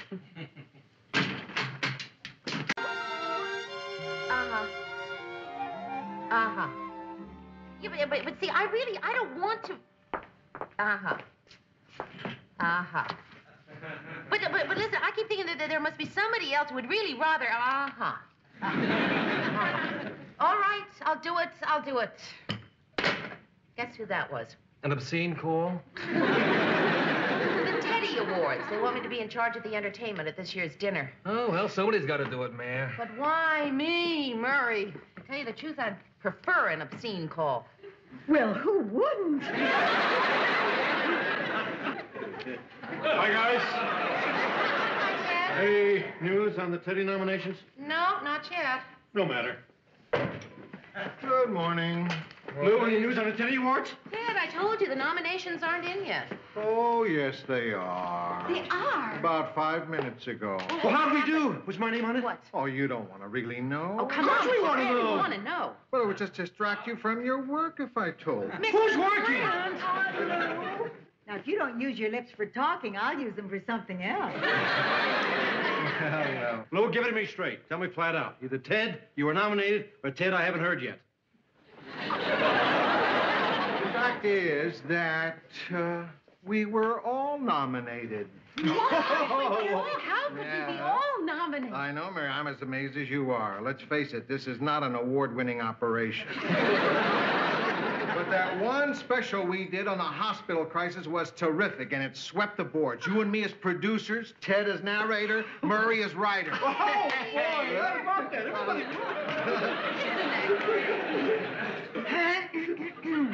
Oh, yeah. The Sue Ann got one, too, for something about foul cooking. Cooking fowl. Yeah. One of my best. That was the one with the segment, Capon Needs Love, too. Yes, and surprise your guests with a Christmas goose. We're all nominated. Oh, yeah, it's really great for you guys, but, well, I don't think it means much for me. I mean, I've been nominated before, but I never win. I don't think I'll ever win. Murr, come on, don't talk like that. That's just... Realistic. I admire you for it, Murray. You know your limitations. You're hardworking, but mediocre. Mary, can I see you in my dressing room for a moment? Yes. Mary, dear, I heard you were in charge of the entertainment portion of the Teddy Awards show this year. Yeah. Oh, I wish I could have helped you out. I used to do a wonderfully artistic dance at private parties, but unfortunately, I don't have my costume anymore. Oh? Her snake died. He died happy.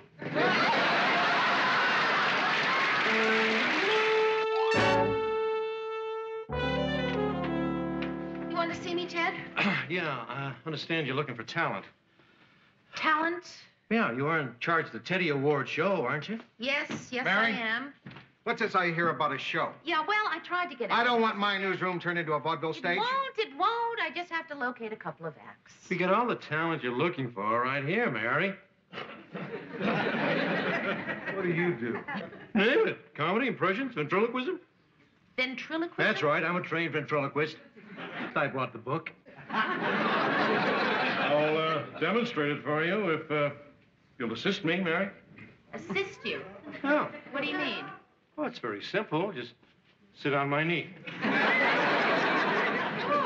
get it. Come on, Mary. It's all in fun. Show what a good sport you are. No, I'm not going to sit on his knee. What's the matter? Is it beneath you? I mean, you feel you're too dignified, too important? Is that it? Come to think of it, Lou, you'd make a better dummy. You're shorter than she is.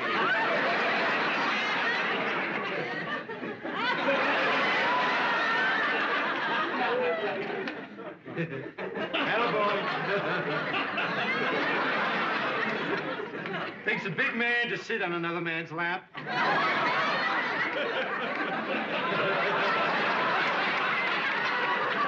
Okay, all you gotta do is open your mouth when I squeeze your neck like this. Really, very good. Hurry up. I do the talking. You just open your mouth when I squeeze your neck. Okay. Hi, boys and girls. This is my friend Screwy Louie. Louie, how's school these days?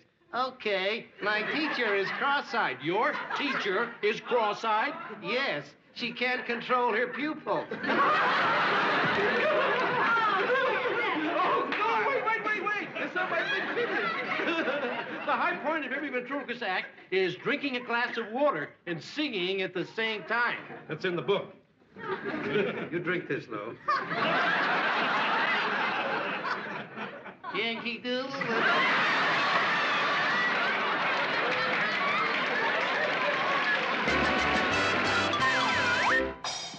Hi, Mary. Georgette, hi.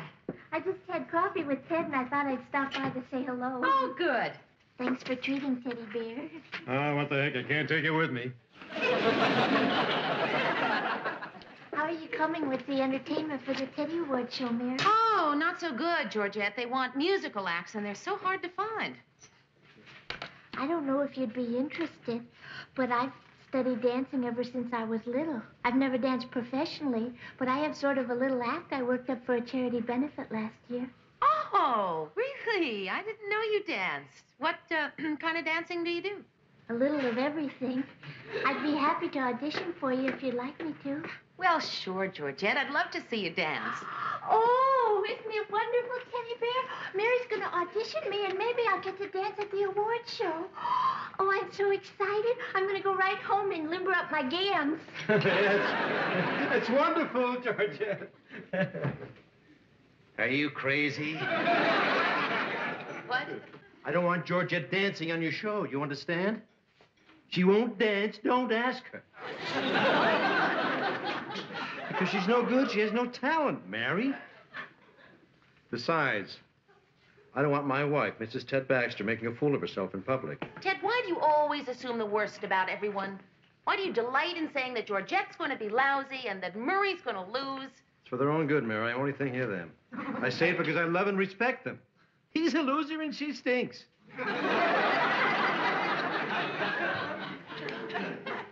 Can I see you for a second? Yeah, sure. What is it, Mr. Grant? I just wanted to tell you not to worry about Murray. Well, I can't help it. I mean, it's bad enough that Murray's going to lose without having Ted come... Oh, you know something, don't you? And it's about the award show, isn't it? That's what it is. Is that what it is, Mr. Grant? Tell me. Mary, calm down. All right, I'm calm. But it is about the awards, and it is about Murray, isn't it? Okay. But this is absolutely confidential. Yes. A friend I have on the nominating committee told me in strict confidence. It's okay. That this year, Murray's going to win. Oh, Mr. Grant, that is just sensational. Murray's going to win. But remember, it's top secret. That's right, I know. Oh, Mr. Grant, that's going to be so hard to hide. I mean, when I know a secret, my face just lights up. He's going to guess right away. Mary, we don't want that, do we? No. Wipe that smile off your face. How can I? Think about death.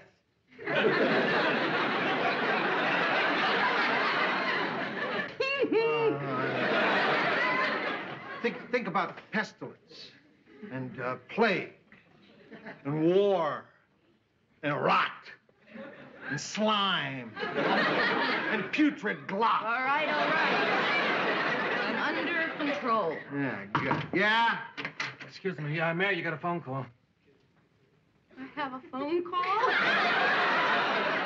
Murr, that's just great. Just wonderful. Hey, what is she so happy about? Oh, well, we were just talking about the awards dinner, how we're going to have a great time this year. We'll all get a table together, a big table like we always do, and have a ball. Yeah, well, I don't think I'm going. Not going? Why not?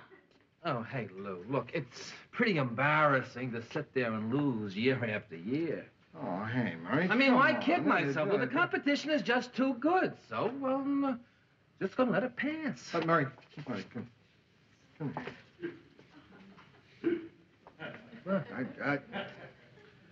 I didn't want to tell you this, but I got the word from a guy on the committee. You're gonna win. This guy says it's a sure thing. I'm gonna win. Lou, I can't even say the word. Win. Win? Yeah. I'm gonna win! I gave it away, didn't I?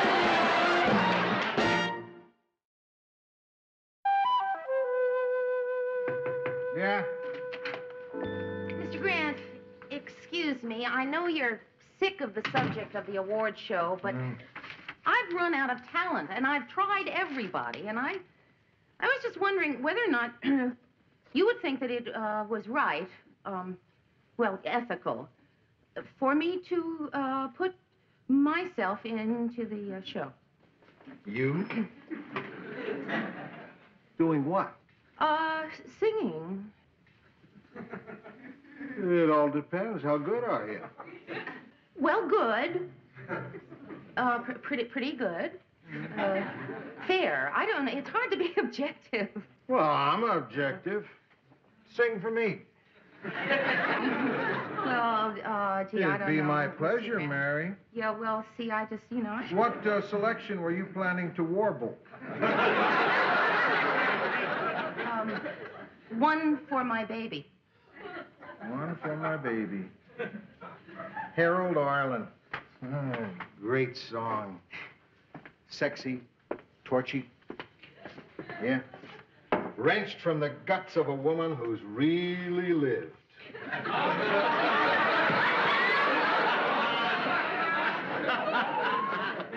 I'd really enjoy hearing you belt out that one.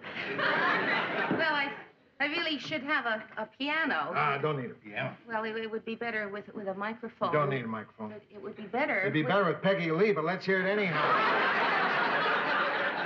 Mr. Graham. Sing. It's 2:45. There's no one in the place except you and me. There, the girl. Really sell it. So set them up, Joe. I've got a little story you ought to know. Tell him, baby.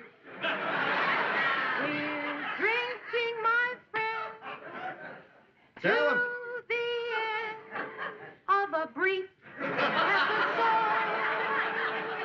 Tear my heart out, Mary. So make it one for my baby and one more for the road. Sing it out. That long road.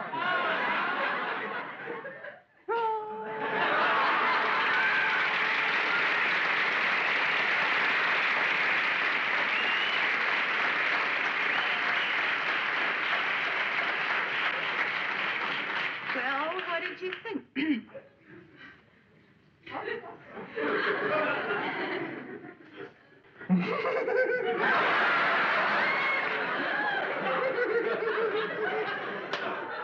Why are you laughing? Mary. Oh, you really had me going there, and I nearly fell for it. Are you kidding, you? You actually had me believing for a second then that you were going to get up and sing like that for an audience. You put me on it. I bought it. I bought it.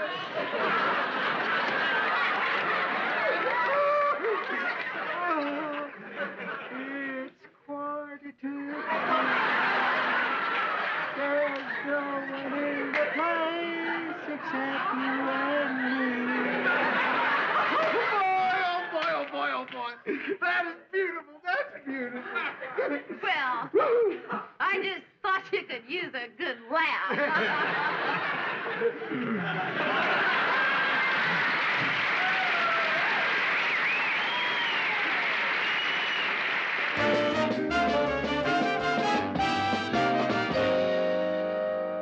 The nominations in the field of daytime programming are Uncle Bob Birnbaum, Toddler's Teepee, Jackie O'Shea, Fib Your Way to Fortune, and Sue Ann Nivens, Cooking Fowl. And the winner is Sue Ann Nivens.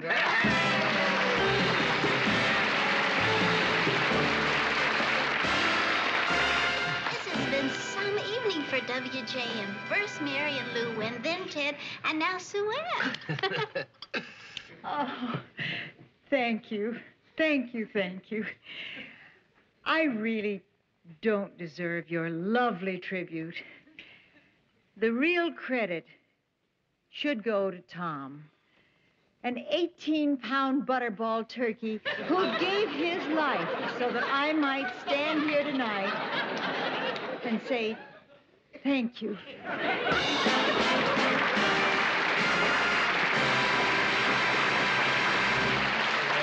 Mary, I think the entertainment is just sensational tonight. Oh, thank you, Murr.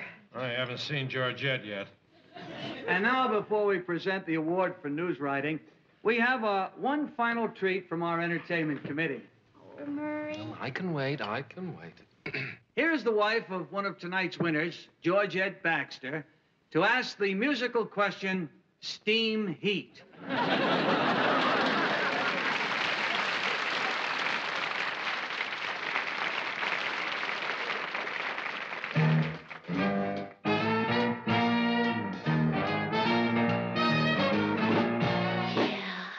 I got steam heat, I got steam heat, I got steam heat, but I need your love to keep away the cold. I got steam heat, I got steam heat, I got steam heat. heat, but I can't get warm without your hand to hold.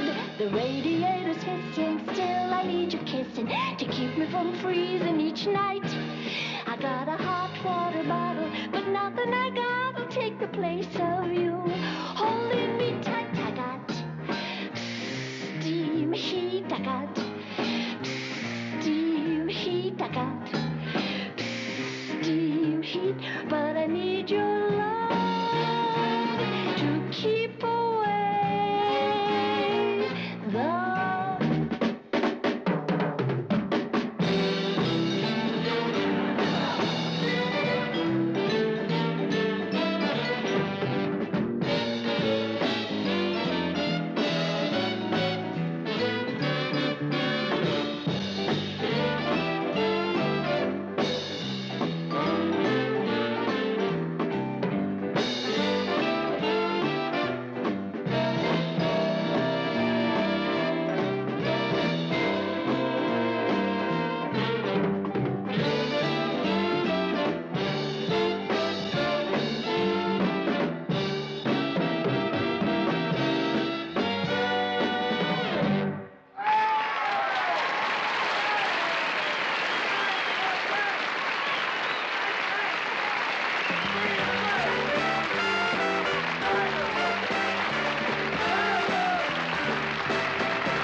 Mary, I told you she bombed. And now the nominees for news writing are Murray Slaughter, Channel 12, Mike Armstrong, Channel 11, and Barbara Chase, Channel 9. You gonna read your speech? Yeah, well, I'm not good at memorizing. And the winner is Mike Armstrong.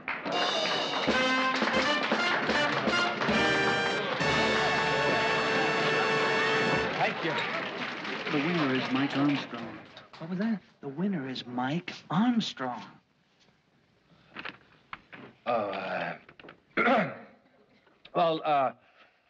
Mike Armstrong couldn't be here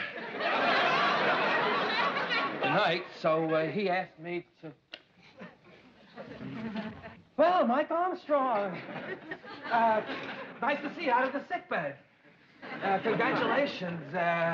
Isn't it great that he's here, everybody? And I just think everything is terrific.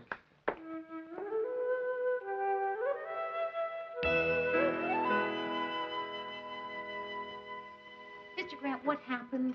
Did you talk to your friend? Yeah. He said he was sorry. Somebody told him in confidence, and obviously it was a mistake. Since he told me in confidence, he was sure I wouldn't tell anyone else, so there was no harm done. Georgette, your dance was just sensational. Oh, thank you, Marie. I apologize, Marie. I'm sorry you had to see that. Ted, What? a lot of people came back afterwards and told me I was really good. And they seem to have meant it. Apparently, the reason you don't think so is because you feel threatened by my doing something well without you.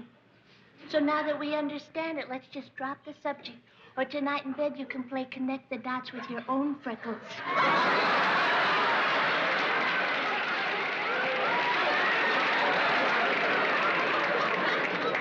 Oh, thank you, Murray, dear.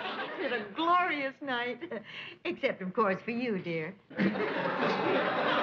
Hey, come on. You know, you people are really embarrassing me. The awards are over. I lost, but you won, so I think we should celebrate. So let's celebrate. To the winners. Mary, Lou, Ted, and Sue Ann. Don't leave yourself out, Murray. Here's to the loser.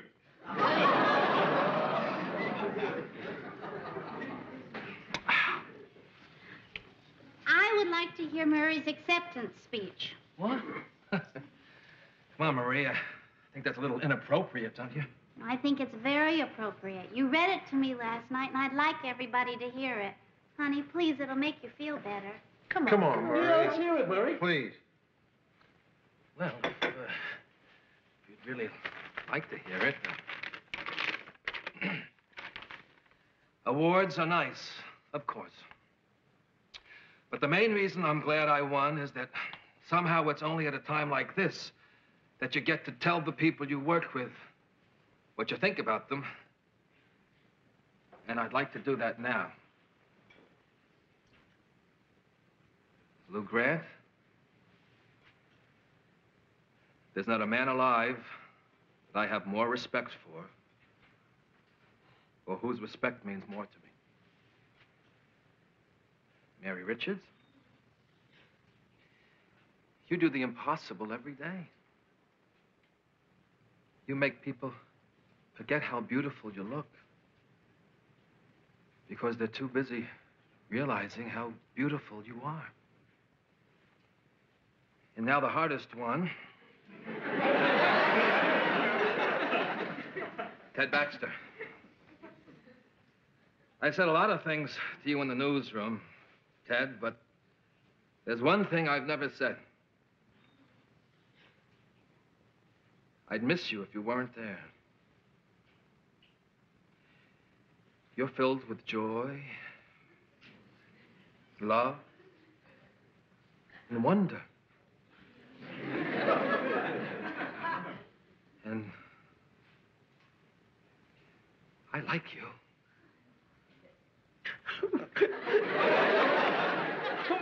Lord, Mary, why didn't you win? 15 lakh টাকা পেয়ে গেলেন এরপর কি করবেন? আমি নিজের নামে একটা রেস্টুরেন্ট ওপেন করতে চাই। এটা করতে পারবো, এটা করতে পারবো। 15 লক্ষ টাকায় রেস্টুরেন্ট হবে না তো? 8 বছর চাকরি করেছি মানবাধিকার সংস্থায়। চাকরি চলাকালীন আমি কোনো কিছু শিখতেও পারছিলাম না, এই বিষয়টা নিয়ে আগাতেও পারছিলাম না। সেজন্য আমি চাকরি ছেড়েছি, এটাতে আগাবো বলে।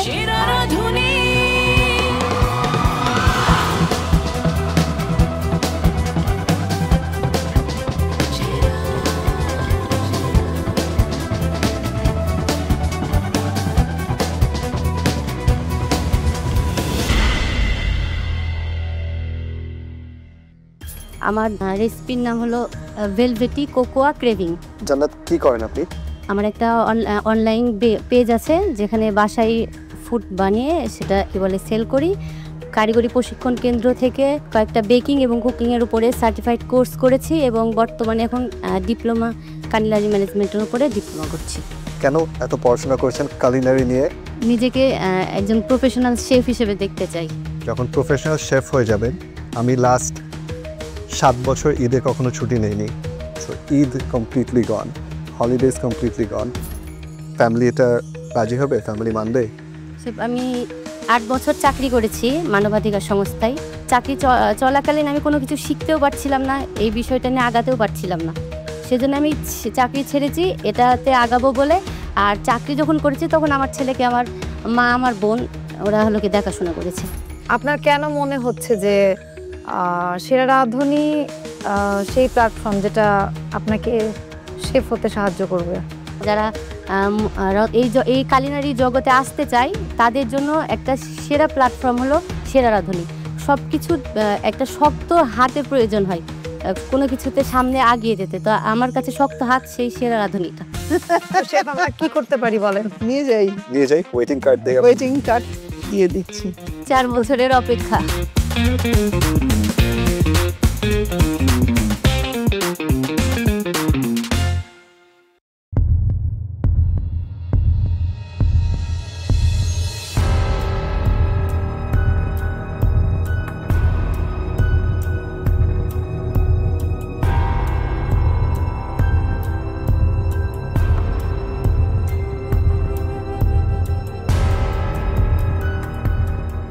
কি নাম তোমার?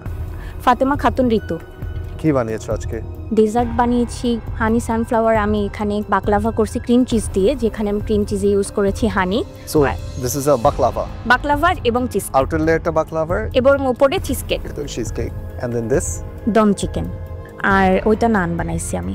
এই দুটো রেসিপি থেকে যদি যে কোনো একটা সিলেক্ট করতে হয়, আমি যদি বলি আপনাকে আমি একটার জন্য মার্ক করব, সেটা কি হবে? তাহলে বাকলাভা চিজ কেক। কেন? বাকলাভা আমার বেকিং খুব ভালো লাগে করতে। কয়েকটি কুইজিনের নাম বলেন। আচ্ছা, মানে আমি ইতালিয়ান, তারপর এইভাবে বলবো কি পাস্তা, তারপর পিৎজা। ইন্ডিয়ান কুইজিনের মধ্যে আসে বিরিয়ানি, তারপর হলো বিভিন্ন ধরনের রায়তা, রাবড়ি, এগুলা। আর টার্কিশ ডেজার্ট করেছি, টার্কিশ ডেজার্টে বাকলাভা তো আসেই, থাই কুইজিনে হলো টমি ইয়াম স্যুপ আছে, তারপরে হলো থাই ফ্রাইড রাইস আছে। একটু লেটস সে আমরা আপনাকে আজকে সিলেক্ট করলাম, আপনি শোতে এসে শো জিতে গিয়েছেন, ওকে 15 লাখ টাকা পেয়ে গেলেন, এরপর কি করবেন? আমি নিজের নামে একটা রেস্টুরেন্ট ওপেন করতে চাই। এটা করতে পারবো, এটা করতে পারবো। 15 লক্ষ টাকায় রেস্টুরেন্ট হবে না তো? যতটুকু হোক, বাকিটা ছোট হোক বা বড় হোক, যতটুকু হোক আমি করব। যদি আজকে এখানে সুযোগ না পান তাহলে কি আপনার জার্নিটা থেমে যাবে? না না না, অবশ্যই না, আমি আবার চেষ্টা করব। আই লাইক দ্য স্পিরিট, আপনার ফুডের টেস্ট ভালো। Thank you. এখন খুশি হতে পারেন। আপনাকে যখন 15 লাখ টাকা জিতেছেন, আপনি ইমাজিন করতে বলছে আপনি অনেক খুশি হয়ে গিয়েছিলেন। না না, এমন কিছু না। ঢাকা অবধি যাই তখন হয়তো ইমাজিন করতে পারবো যে আমি অনেকটা একটা ধাপ হলেও এগিয়ে আসতে পারছি। ইমাজিন করেন আপনি ওয়েটিং কার্ড পেয়ে গিয়েছেন। হ্যাঁ, আচ্ছা পেয়ে গিয়েছেন সত্যি? জি, চলে আসুন। ঠিকই জানি কি জানি আমার মাঝে আমি সেরা রাধুনী।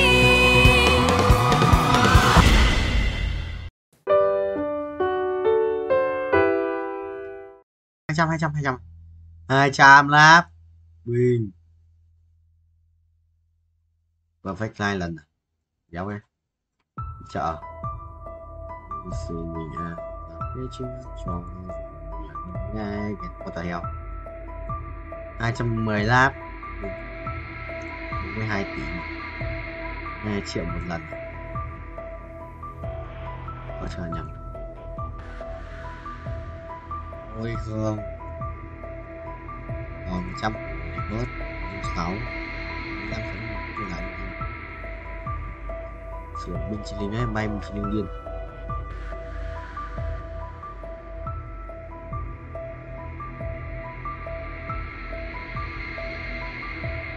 chương 8 này làm chi một cây đai máu nữa sử dụng làm cái giáp máu à đây hả một bên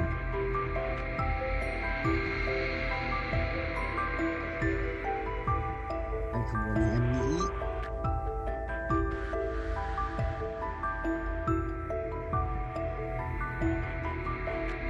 phải đấy nhưng mà xếp sai bên khác xếp bên là thắng đấy chị ơi đấy đúng là 2 mạng nữa chuẩn bị cái này 33 triệu start rồi tiền cả chứ ngon vừa lên 8 mất và 8 đủ gì có ra xét này không muốn đâu cái này chọn hơn đấy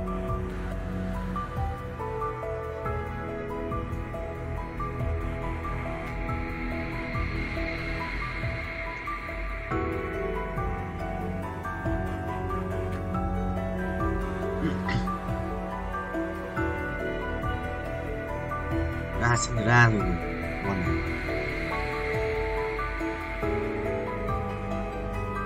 tôi xếp tiền lên 30 tiền nữa nhanh không ra xong ra chim rồi đủ tiền còn cái thằng nhảy đá gì đó quên sao đây nó lại quay nhiều lên ngoài mắt ngoài thành là thầm trong mắt rồi có nguy không anh em tôi là cái nguy sao mà lắm mắt người tôi sao người xuống và lắp quan sinh ra và xong là 57 nghìn sinh viên cảm giác ăn rồi còn bà sinh viên cũng xanh rồi quỷ à bất thua thì ai cái đánh hay đấy কেকের প্রেজেন্টেশনটা খুবই সুন্দর beautiful দেখেই খেতে ইচ্ছা করে thank you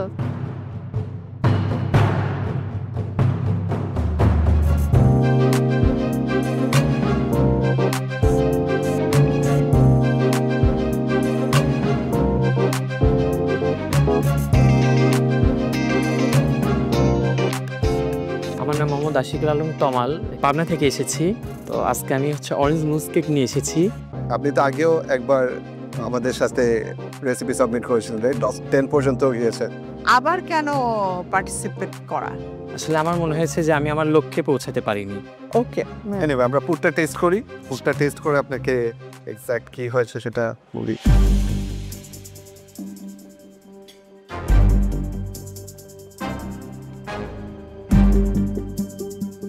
আপনার রান্নার বেস্ট 5টা ডিশের নাম বলেন।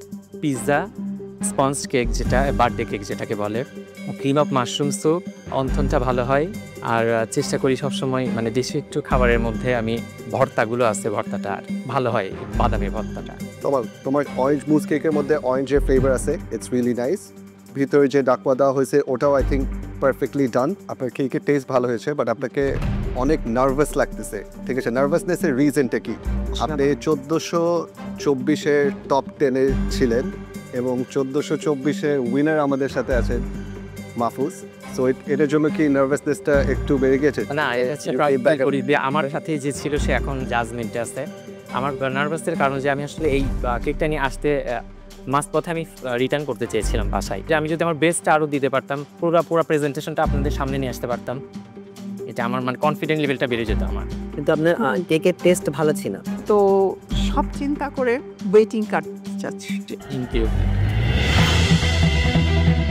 সেরাধুনী বরাবরই আমার কাছে অনেক গুড একটা এক্সপিরিয়েন্স। এটা আমার সেকেন্ড টাইম আসা। প্রথমবার আমি টপ 10-এ এসে হুচুট খেয়েছিলাম, ওই জায়গা থেকে শিক্ষা নিয়ে আমি আবারও এসেছি। আশা করছি অ্যাপ্রনটা আমার গলায় উঠবে, তো সবাই দোয়া করবেন আমার জন্য।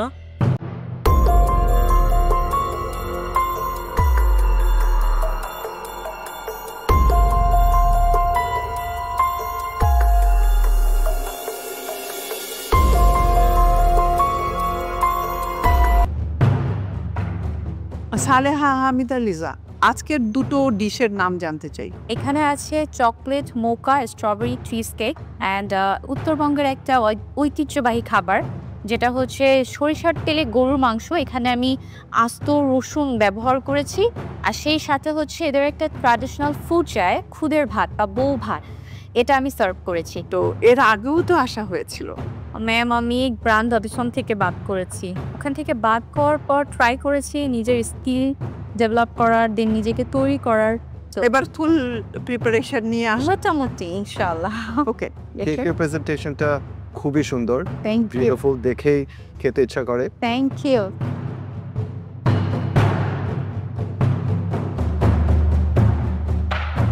পাঁচ ফোড়নে যে 5টা উপকরণ থাকে ওইটার নাম বলে।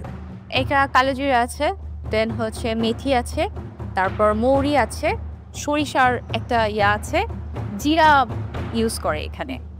ঠিক আছে, based on the test and presentation আমরা আপনাকে আজকে একটা ওয়েটিং কার্ড দিব। চলে আসুন। আমারি শিল্প, এ আমারি নেশা। লাস্ট টাইম আমি গ্র্যান্ড অডিশন থেকে বাদ পড়েছিলাম, বাট এবার আমি আশা রাখছি ইনশাআল্লাহ শেষ অবধি যাব। বাকিটা আমার লাকের উপর ডিপেন্ড করছে আর আমার প্রচেষ্টার উপর। Này, sao thế nhỉ? Sao thế ít ít? Nổ bùm.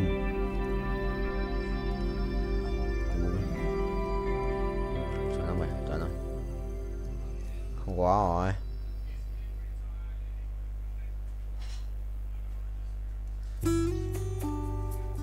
Rồi, cút. Xong, cút. Mèo mèo mèo mèo mèo mèo mèo. Cái gì đấy? Lò đắc bù bù làm mau vậy anh? Chuẩn không vậy. Thầy lái nha, thầy lái tốc độ cao xem con lái không? Từ từ. Mày, ai hả? Xít được. So riot cut in high speed đấy.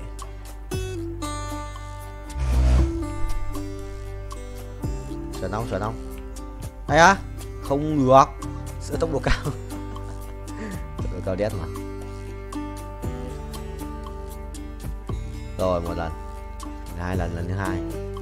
300 lap à? 400 lap. Chuẩn không thầy? Chuẩn không? Chuẩn không?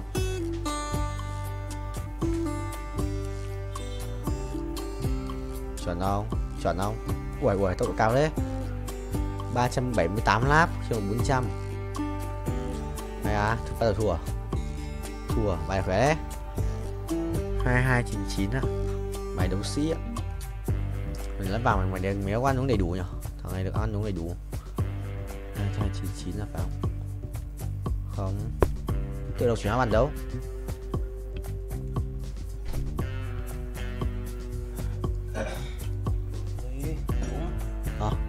Đúng đi em. Đúng.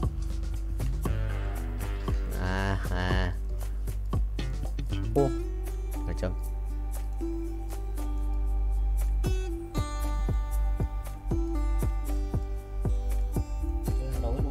Này em thua rồi. Chuẩn bị ăn đi sang xuống dưới.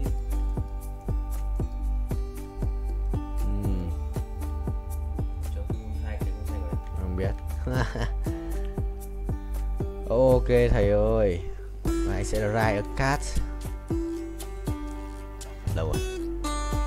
15 phút. Well played bro. Lái luôn đấy, lái. Vua lái racing boy.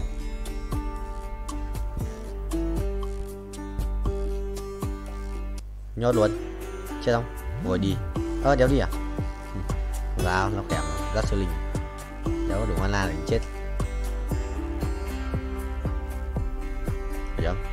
Cũng là khỏe rồi, ra. Đánh bài gì với cả Nautilus 2. It looked really good. Taste-wise, it is also very good. Thank you. কোথায় শিখলে beef lasagna বানানো? এটাই ফার্স্টে YouTube থেকে দেখেছিলাম and then কয়েকবার বাসায় নিজে ট্রাই করেছি 4-5 বারের মতো, যখন আমার মনে হচ্ছে যে রেসিপিটা পারফেক্ট করতে পেরেছি।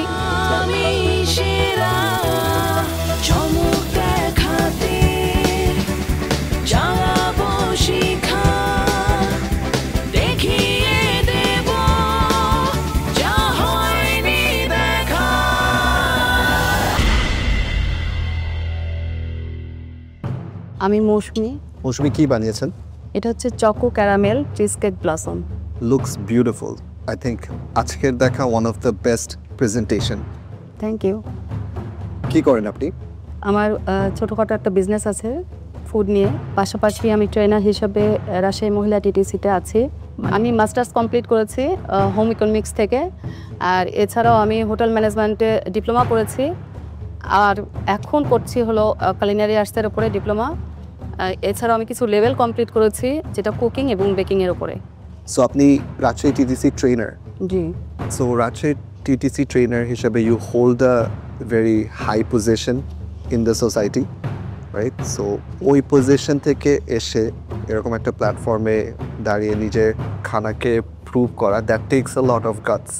All your students are watching, যারা আপনাকে চিনে তারা দেখছে। জি।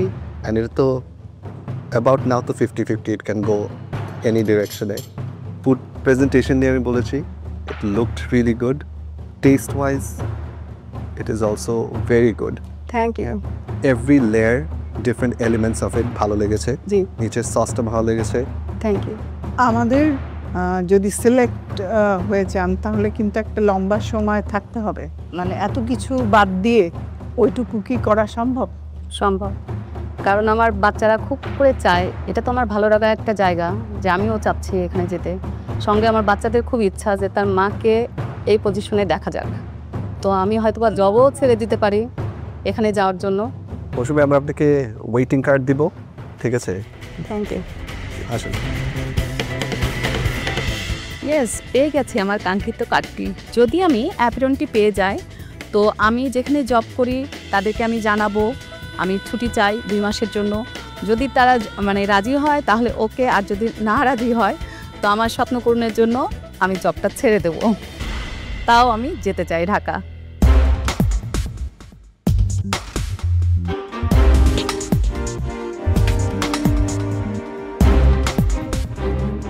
আসসালামু আলাইকুম। ওয়ালাইকুম আসসালাম। আমার নাম তাসনিয়া আলী। কি বানিয়েছো আজকে? আমি বানিয়েছি বিফ লাজানিয়া। কোথায় শিখলে বিফ লাজানিয়া বানানো? এটাই ফার্স্টে ইউটিউব থেকে দেখেছিলাম এন্ড দেন কয়েকবার বাসায় নিজে ট্রাই করেছি 4-5 বারের মতো, যখন আমার মনে হচ্ছে যে রেসিপিটা পারফেক্ট করতে পেরেছি। সেটা পারফেক্ট আছে? I hope so. ইটালিয়ান আইটেমে কোন উপাদানটা ছাড়া কখনো ইটালিয়ান ডিশ হয় না? টমেটো আর মজরেলা, ওদের প্রত্যেকটা আইটেমে কাইন্ড অফ এই দুইটা জিনিস কনসিস্টেন্ট থাকে। Oregano also. Oregano also, yes. এখানে মজরেলা আসছে? জি, হোমমেড মজরেলা, যেটা আমি নিজে বানিয়েছি। Homemade? G. I am very impressed যে you make your own mozzarella. Thank you. আর কি কি ইটালিয়ান ডিশ তুমি ভালো তৈরি করতে পারো? স্প্যাগেটি উইথ মিটবলস, এটা ফ্রিকোয়েন্টলি বানাই। আর একটা হচ্ছে তিরামিসু। বাংলা খাবার বানাতে পারো? জি পারি। 5 ফোড়নে যে ব্যবহার করা হয়, 5 ফোড়ন নাম শুনেছো? জি। 5টা মশলার নাম বলো তো। মেথি, মৌরি, কালিজিরা, জিরা, নর্মাল জিরা অ্যান্ড না সরি লাস্টটা মনে পড়ছে, রাঁধুনি থাকে ওর মধ্যে। ও হ্যাঁ, সর্ষে রাঁধুনিও থাকে, রাঁধুনি থাকে। মনে করেন আপনি সেরা রাঁধুনি হয়ে গেলেন, জি, 15 লক্ষ টাকাও পেলেন, জি, দেন করবেন কি? আই থিঙ্ক কালিনারি আর্টসে একটা ডিগ্রি পারসিউ করব ফার্স্ট অফ অল। অ্যান্ড বেকিংয়ে আমার আরও বেশি অনেক কিছু, যে অনেক টাইপের আইটেমস আছে, সো ওগুলো আমি আমার প্রফেশনালি শেখার ইচ্ছা আছে। তো আমি মোস্ট প্রবাবলি স্কিল বিল্ডিংয়ে ইনভেস্ট করব সবার first. So for now, we'll give you a waiting card. ঠিক আছে?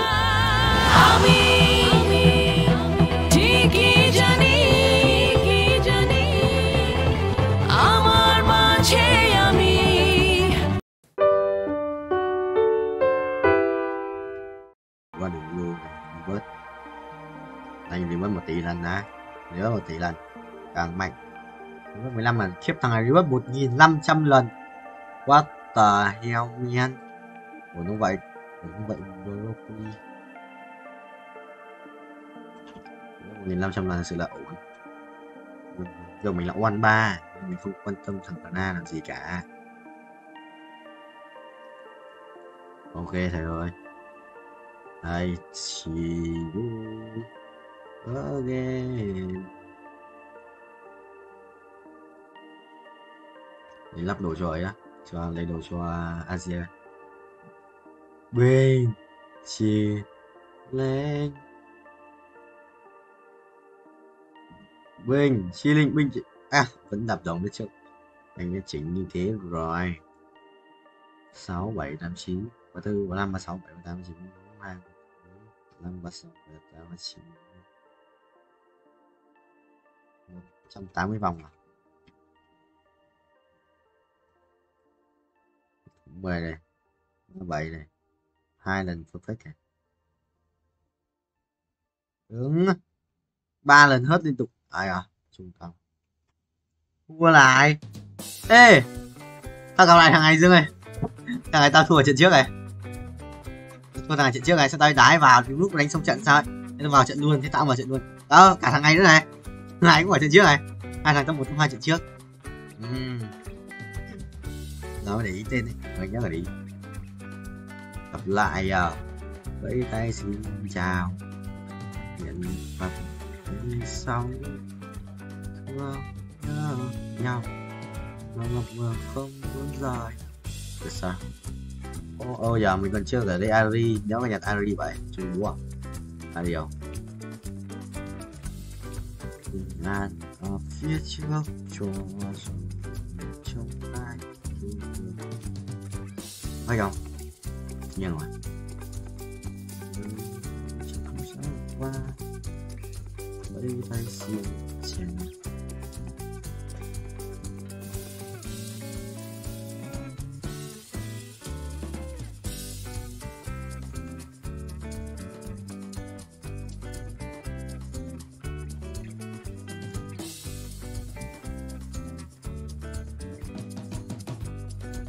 Mày đi đâu chôn à?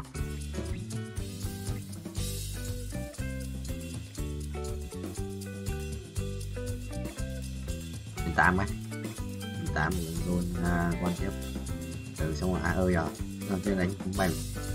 Sợ thế. Nếu đánh cay Salon Vương thì thua đấy. আপনার যদি লাক ভালো থাকে আমাদের সাথে নেক্সট অডিশন রাউন্ডে আপনি যেতে পারবেন। হ্যাঁ মানে এটা আপনি কেকের উপর দিতে পারেন না, this is plastic right? Okay okay thank you. আপনি ইন্টারন্যাশনাল কুইজিন কি বানাতে পারেন? ইন্টারন্যাশনাল কুইজিন আমি পারি না। আর মনে হয় আপনি একটু সময় নেন, ভালো করে শিখেন। জি।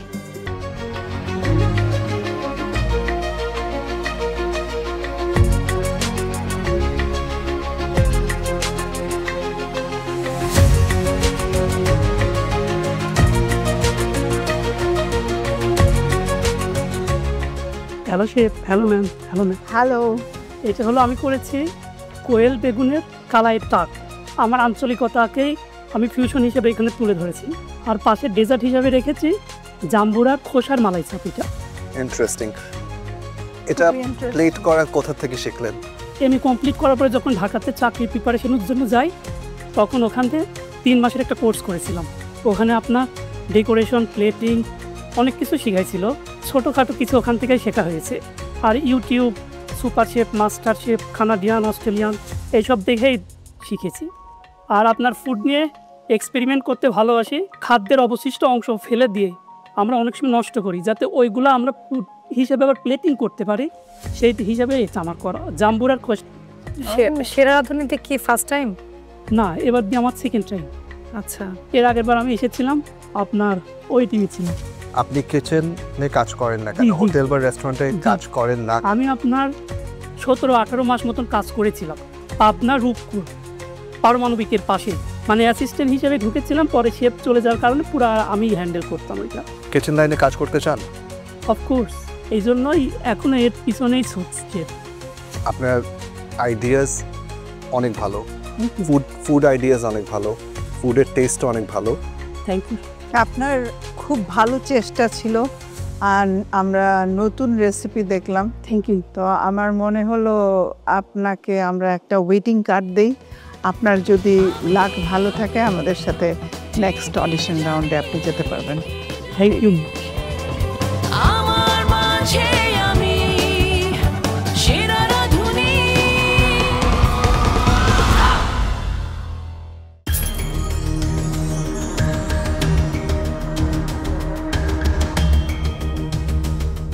আমি নিয়ে এসেছি প্লেন রাইস, সরষে ইলিশ, আর হচ্ছে একটা ডাউল রান্না, বাড়িতে নর্মালি যেটা রান্না হয় আর কি, আর হচ্ছে 3 পদের ভর্তা।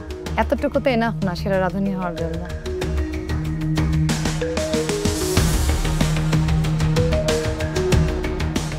কি রেসিপি বানিয়েছেন আজকে? এটা স্যার ফ্রাইড চিকেন আর ফ্রাইড রাইস। বাসায় রান্না করেন? জি জি। কি ধরনের রান্না? নর্মাল রান্নাগুলো আম্মু করে, আর একটু মানে অন্যরকম রান্নাগুলো আমি করেছি। আম্মু তো সেরা রাজনীতি গিয়ে রান্না করে দিয়ে আসে। না না, নর্মাল রান্নাও পারি ম্যাম, নর্মাল রান্নাও পারবো। একটু স্কিলটা বাড়াতে হবে। হ্যাঁ,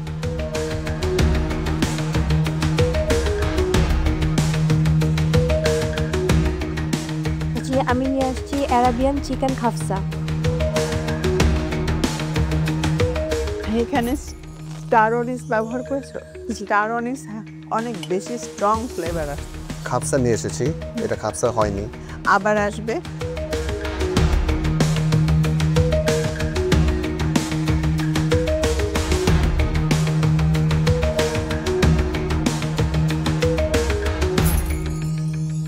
চিকেন ললিপপ, সাথে একটু সুইটের জন্য চকলেট কেক নিয়ে এসেছি। ললিপপের সাথে রাইস যায় না। Chicken lollipop is a starter. এই জিনিসগুলো অবশ্যই মাথায় রাখতে হবে। Thank you.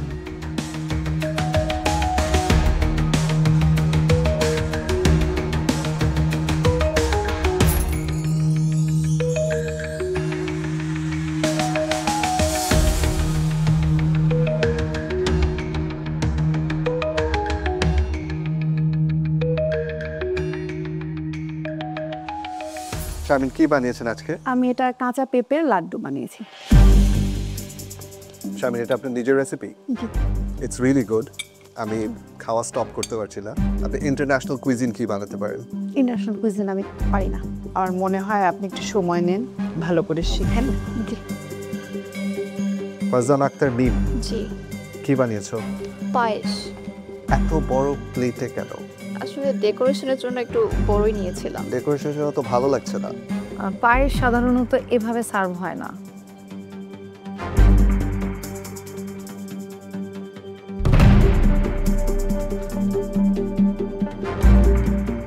আপনার নাম বলবেন আর কি রেসিপি বানিয়েছেন সেটা? আমার নাম মোহাম্মদ শাফিউল আলম, ডিশের নাম লিয়ার হ্যাভেন টিট। এটা হ্যাভেন কোন দিক থেকে হলো? একটা স্মুথি ভাব আসে, এই জন্যে একটা বাইট দিলাম আর একদম উড়ে haven.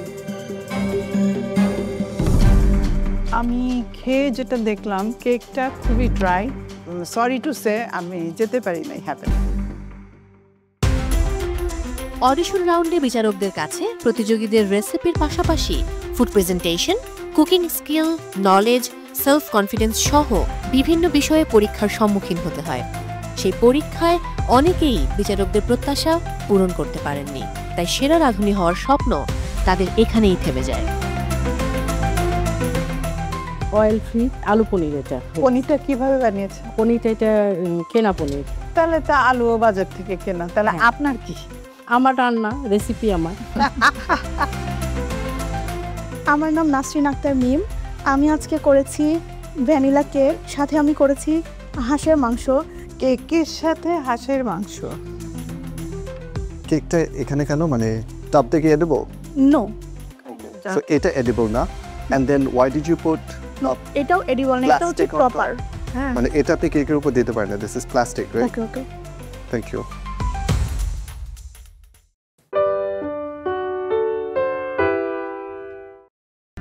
Chọn gom broccoli 50 gram. Cần thêm mấy, cần thêm mấy. Thêm mấy. Cần nhiều gram không? Đấy, anh xếp chuẩn mà. Anh biết, chắc anh đoán gặp thằng này rồi. Thế rồi sao lên xếp con bạt điện. Bạt cứng đấy. Bạt sự cứng đấy. Nhưng mà góc mua là quăng ạ, phải đi rồi. Đấy chưa biết gặp thằng nào luôn. Giờ 4 thằng biết là gặp thằng nào luôn. Rồi xong. Giờ có 4 thằng thôi.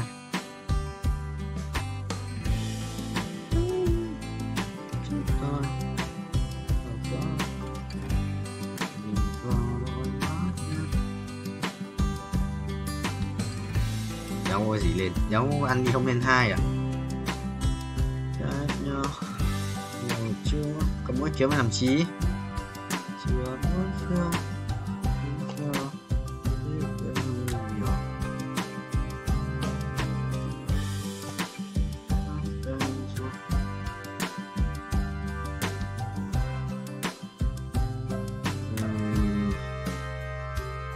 Chương 15 vậy broccoli.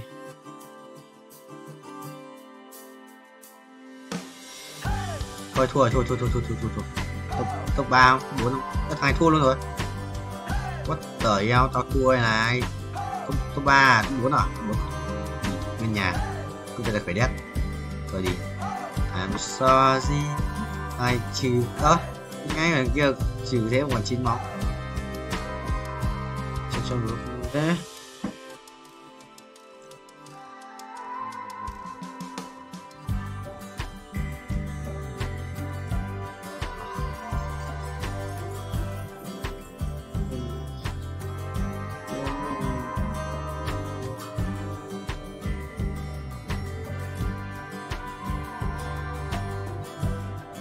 Căng thế.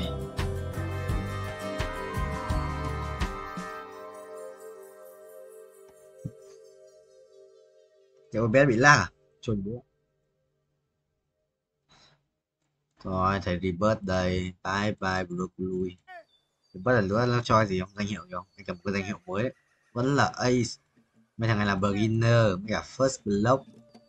Việt Nam mày sao đánh đêm với broccoli?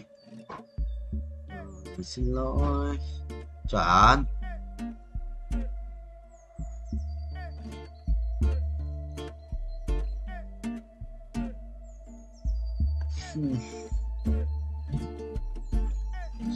Từ từ vào check xem là bao nhiêu phút rồi.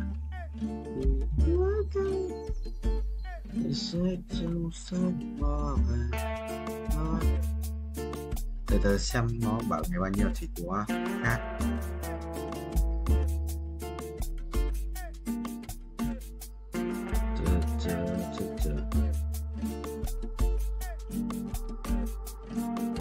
Chờ đấy ha. Trước ngày 10 tháng 7 nhanh về broccoli cùng tao.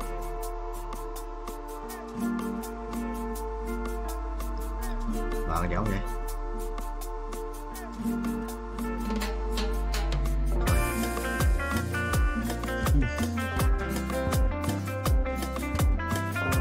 To nhỉ. 12 à, là 62 tiếng. À, đâu, đúng 50 tiếng chứ, mình áp vào đây đúng 50 tiếng. Phải không? Đấy nhá. Đúng rồi, 50 tiếng. Đấy. 48 với cộng 12 là 50. 48 với cộng 12 là 60. Nhầm. 60 tiếng là ngày 6 đúng không? Xong rồi ngày 6 này. 6 tháng 7 này. Đây, 7 tháng 7 này. 60 cộng 3, 63. 63, 67. 68. 68 với cả bao nhiêu đây? 8 với cả qua là 69 rưỡi này. 69 rưỡi với cả 70 rưỡi. 70 rưỡi với 2 tiếng là 72 rưỡi. 72 rưỡi với cả 74 rưỡi. 74 rưỡi với cả đây.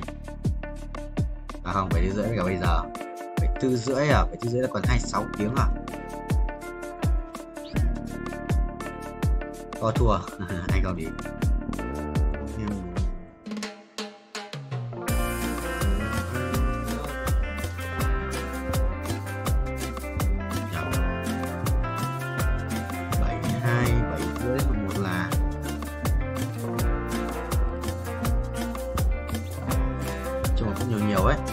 Quay xuống cho đầu một. Hôm nay mùng 10 broccoli sự tuần đấy. Tôi show đâu. Tầm mùng 10 sắp có xong không vậy? 2 ngày à? Ngày xe hát không? 123. 123 đi. What the hell? Ơ? Cái gì ạ? Ơ? Rồi. Có nhau đầy đi mà red này đúng gì có nhau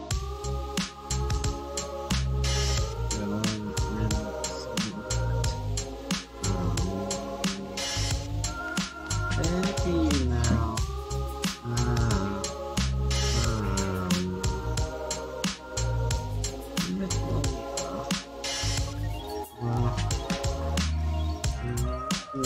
ta đi làm lâu quá broccoli 900k. I'm sorry. Mở mới làm lâu thực sự là không kiếm gỗ.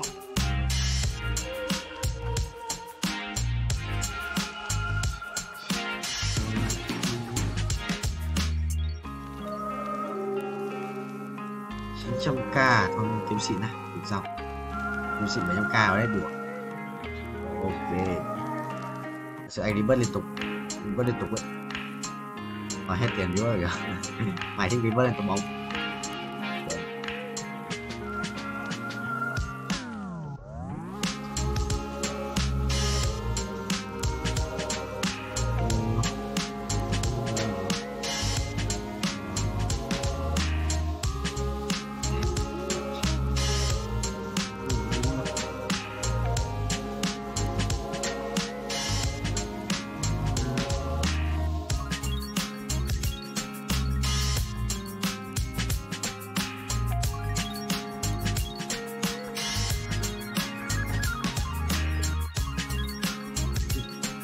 Rồi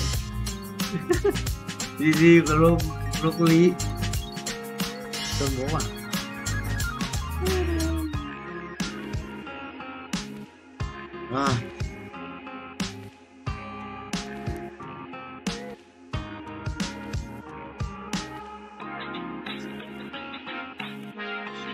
Pha sự kinh khủng ấy phải cần yes.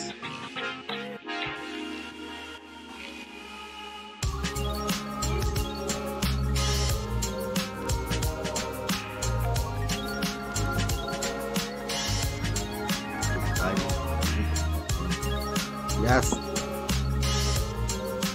Chèo thương mại.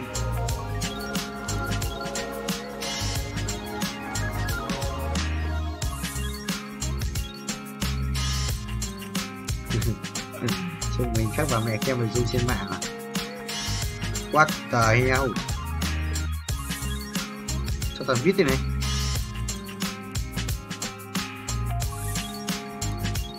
Thần tài à? Đừng thua nhà đéo nào.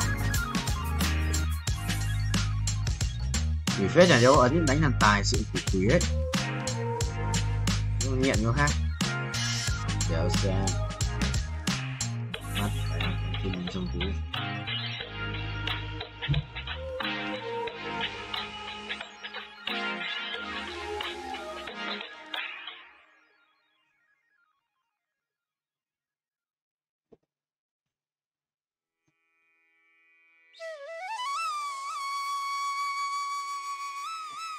Vệ sinh có cái đồ đéo gì cơ. Thịt thiếm à? Ngu thế. Logic khai rất nhiều quyền trợ nhé.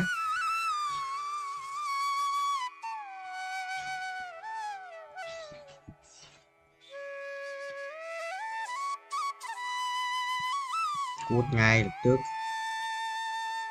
Vậy đâu. Chuẩn không? Chuẩn không? Block luôn, chuẩn không? Block luôn.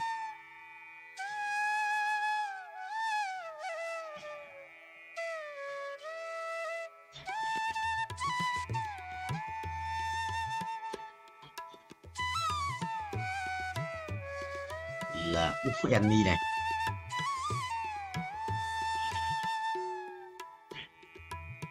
Đây. Trốn nhỉ? Đưa ra Annie. Phải giao dịch kìa. Và chán quá.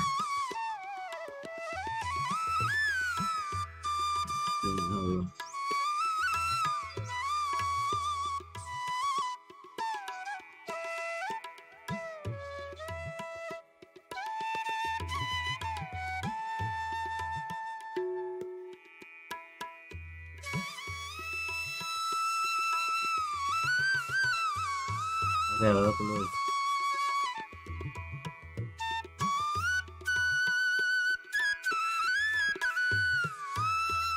Chỉ vậy.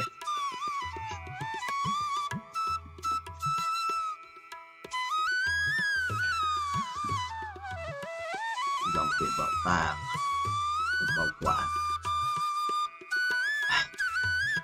Chỉ là cái này có gì.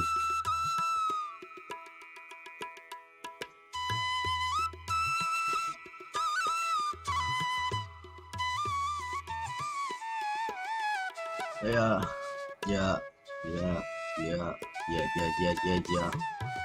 65M. Đó rồi. Này mấy M chiếm ấy.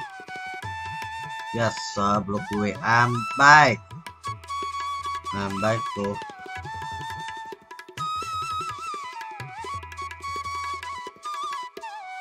Lâm bánh. Rồi được cái lúc bày. Rồi nhiều xu ấy. Tham rồi đất của sự nhiều xu ấy. Binh. Bây auto. We also broccoli. Okay. Tiếp tục về. Yes. Ủa. Vậy. Tiếp. Chán mấy em đi.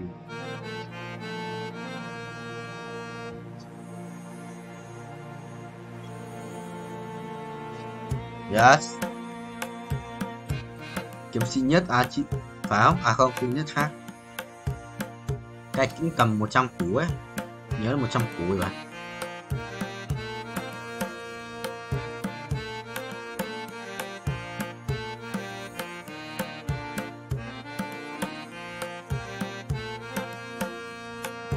Rồi. Tao thread đấy mà. Thread 3 không gọi. Đây có trang bị ạ, số gì? Được em.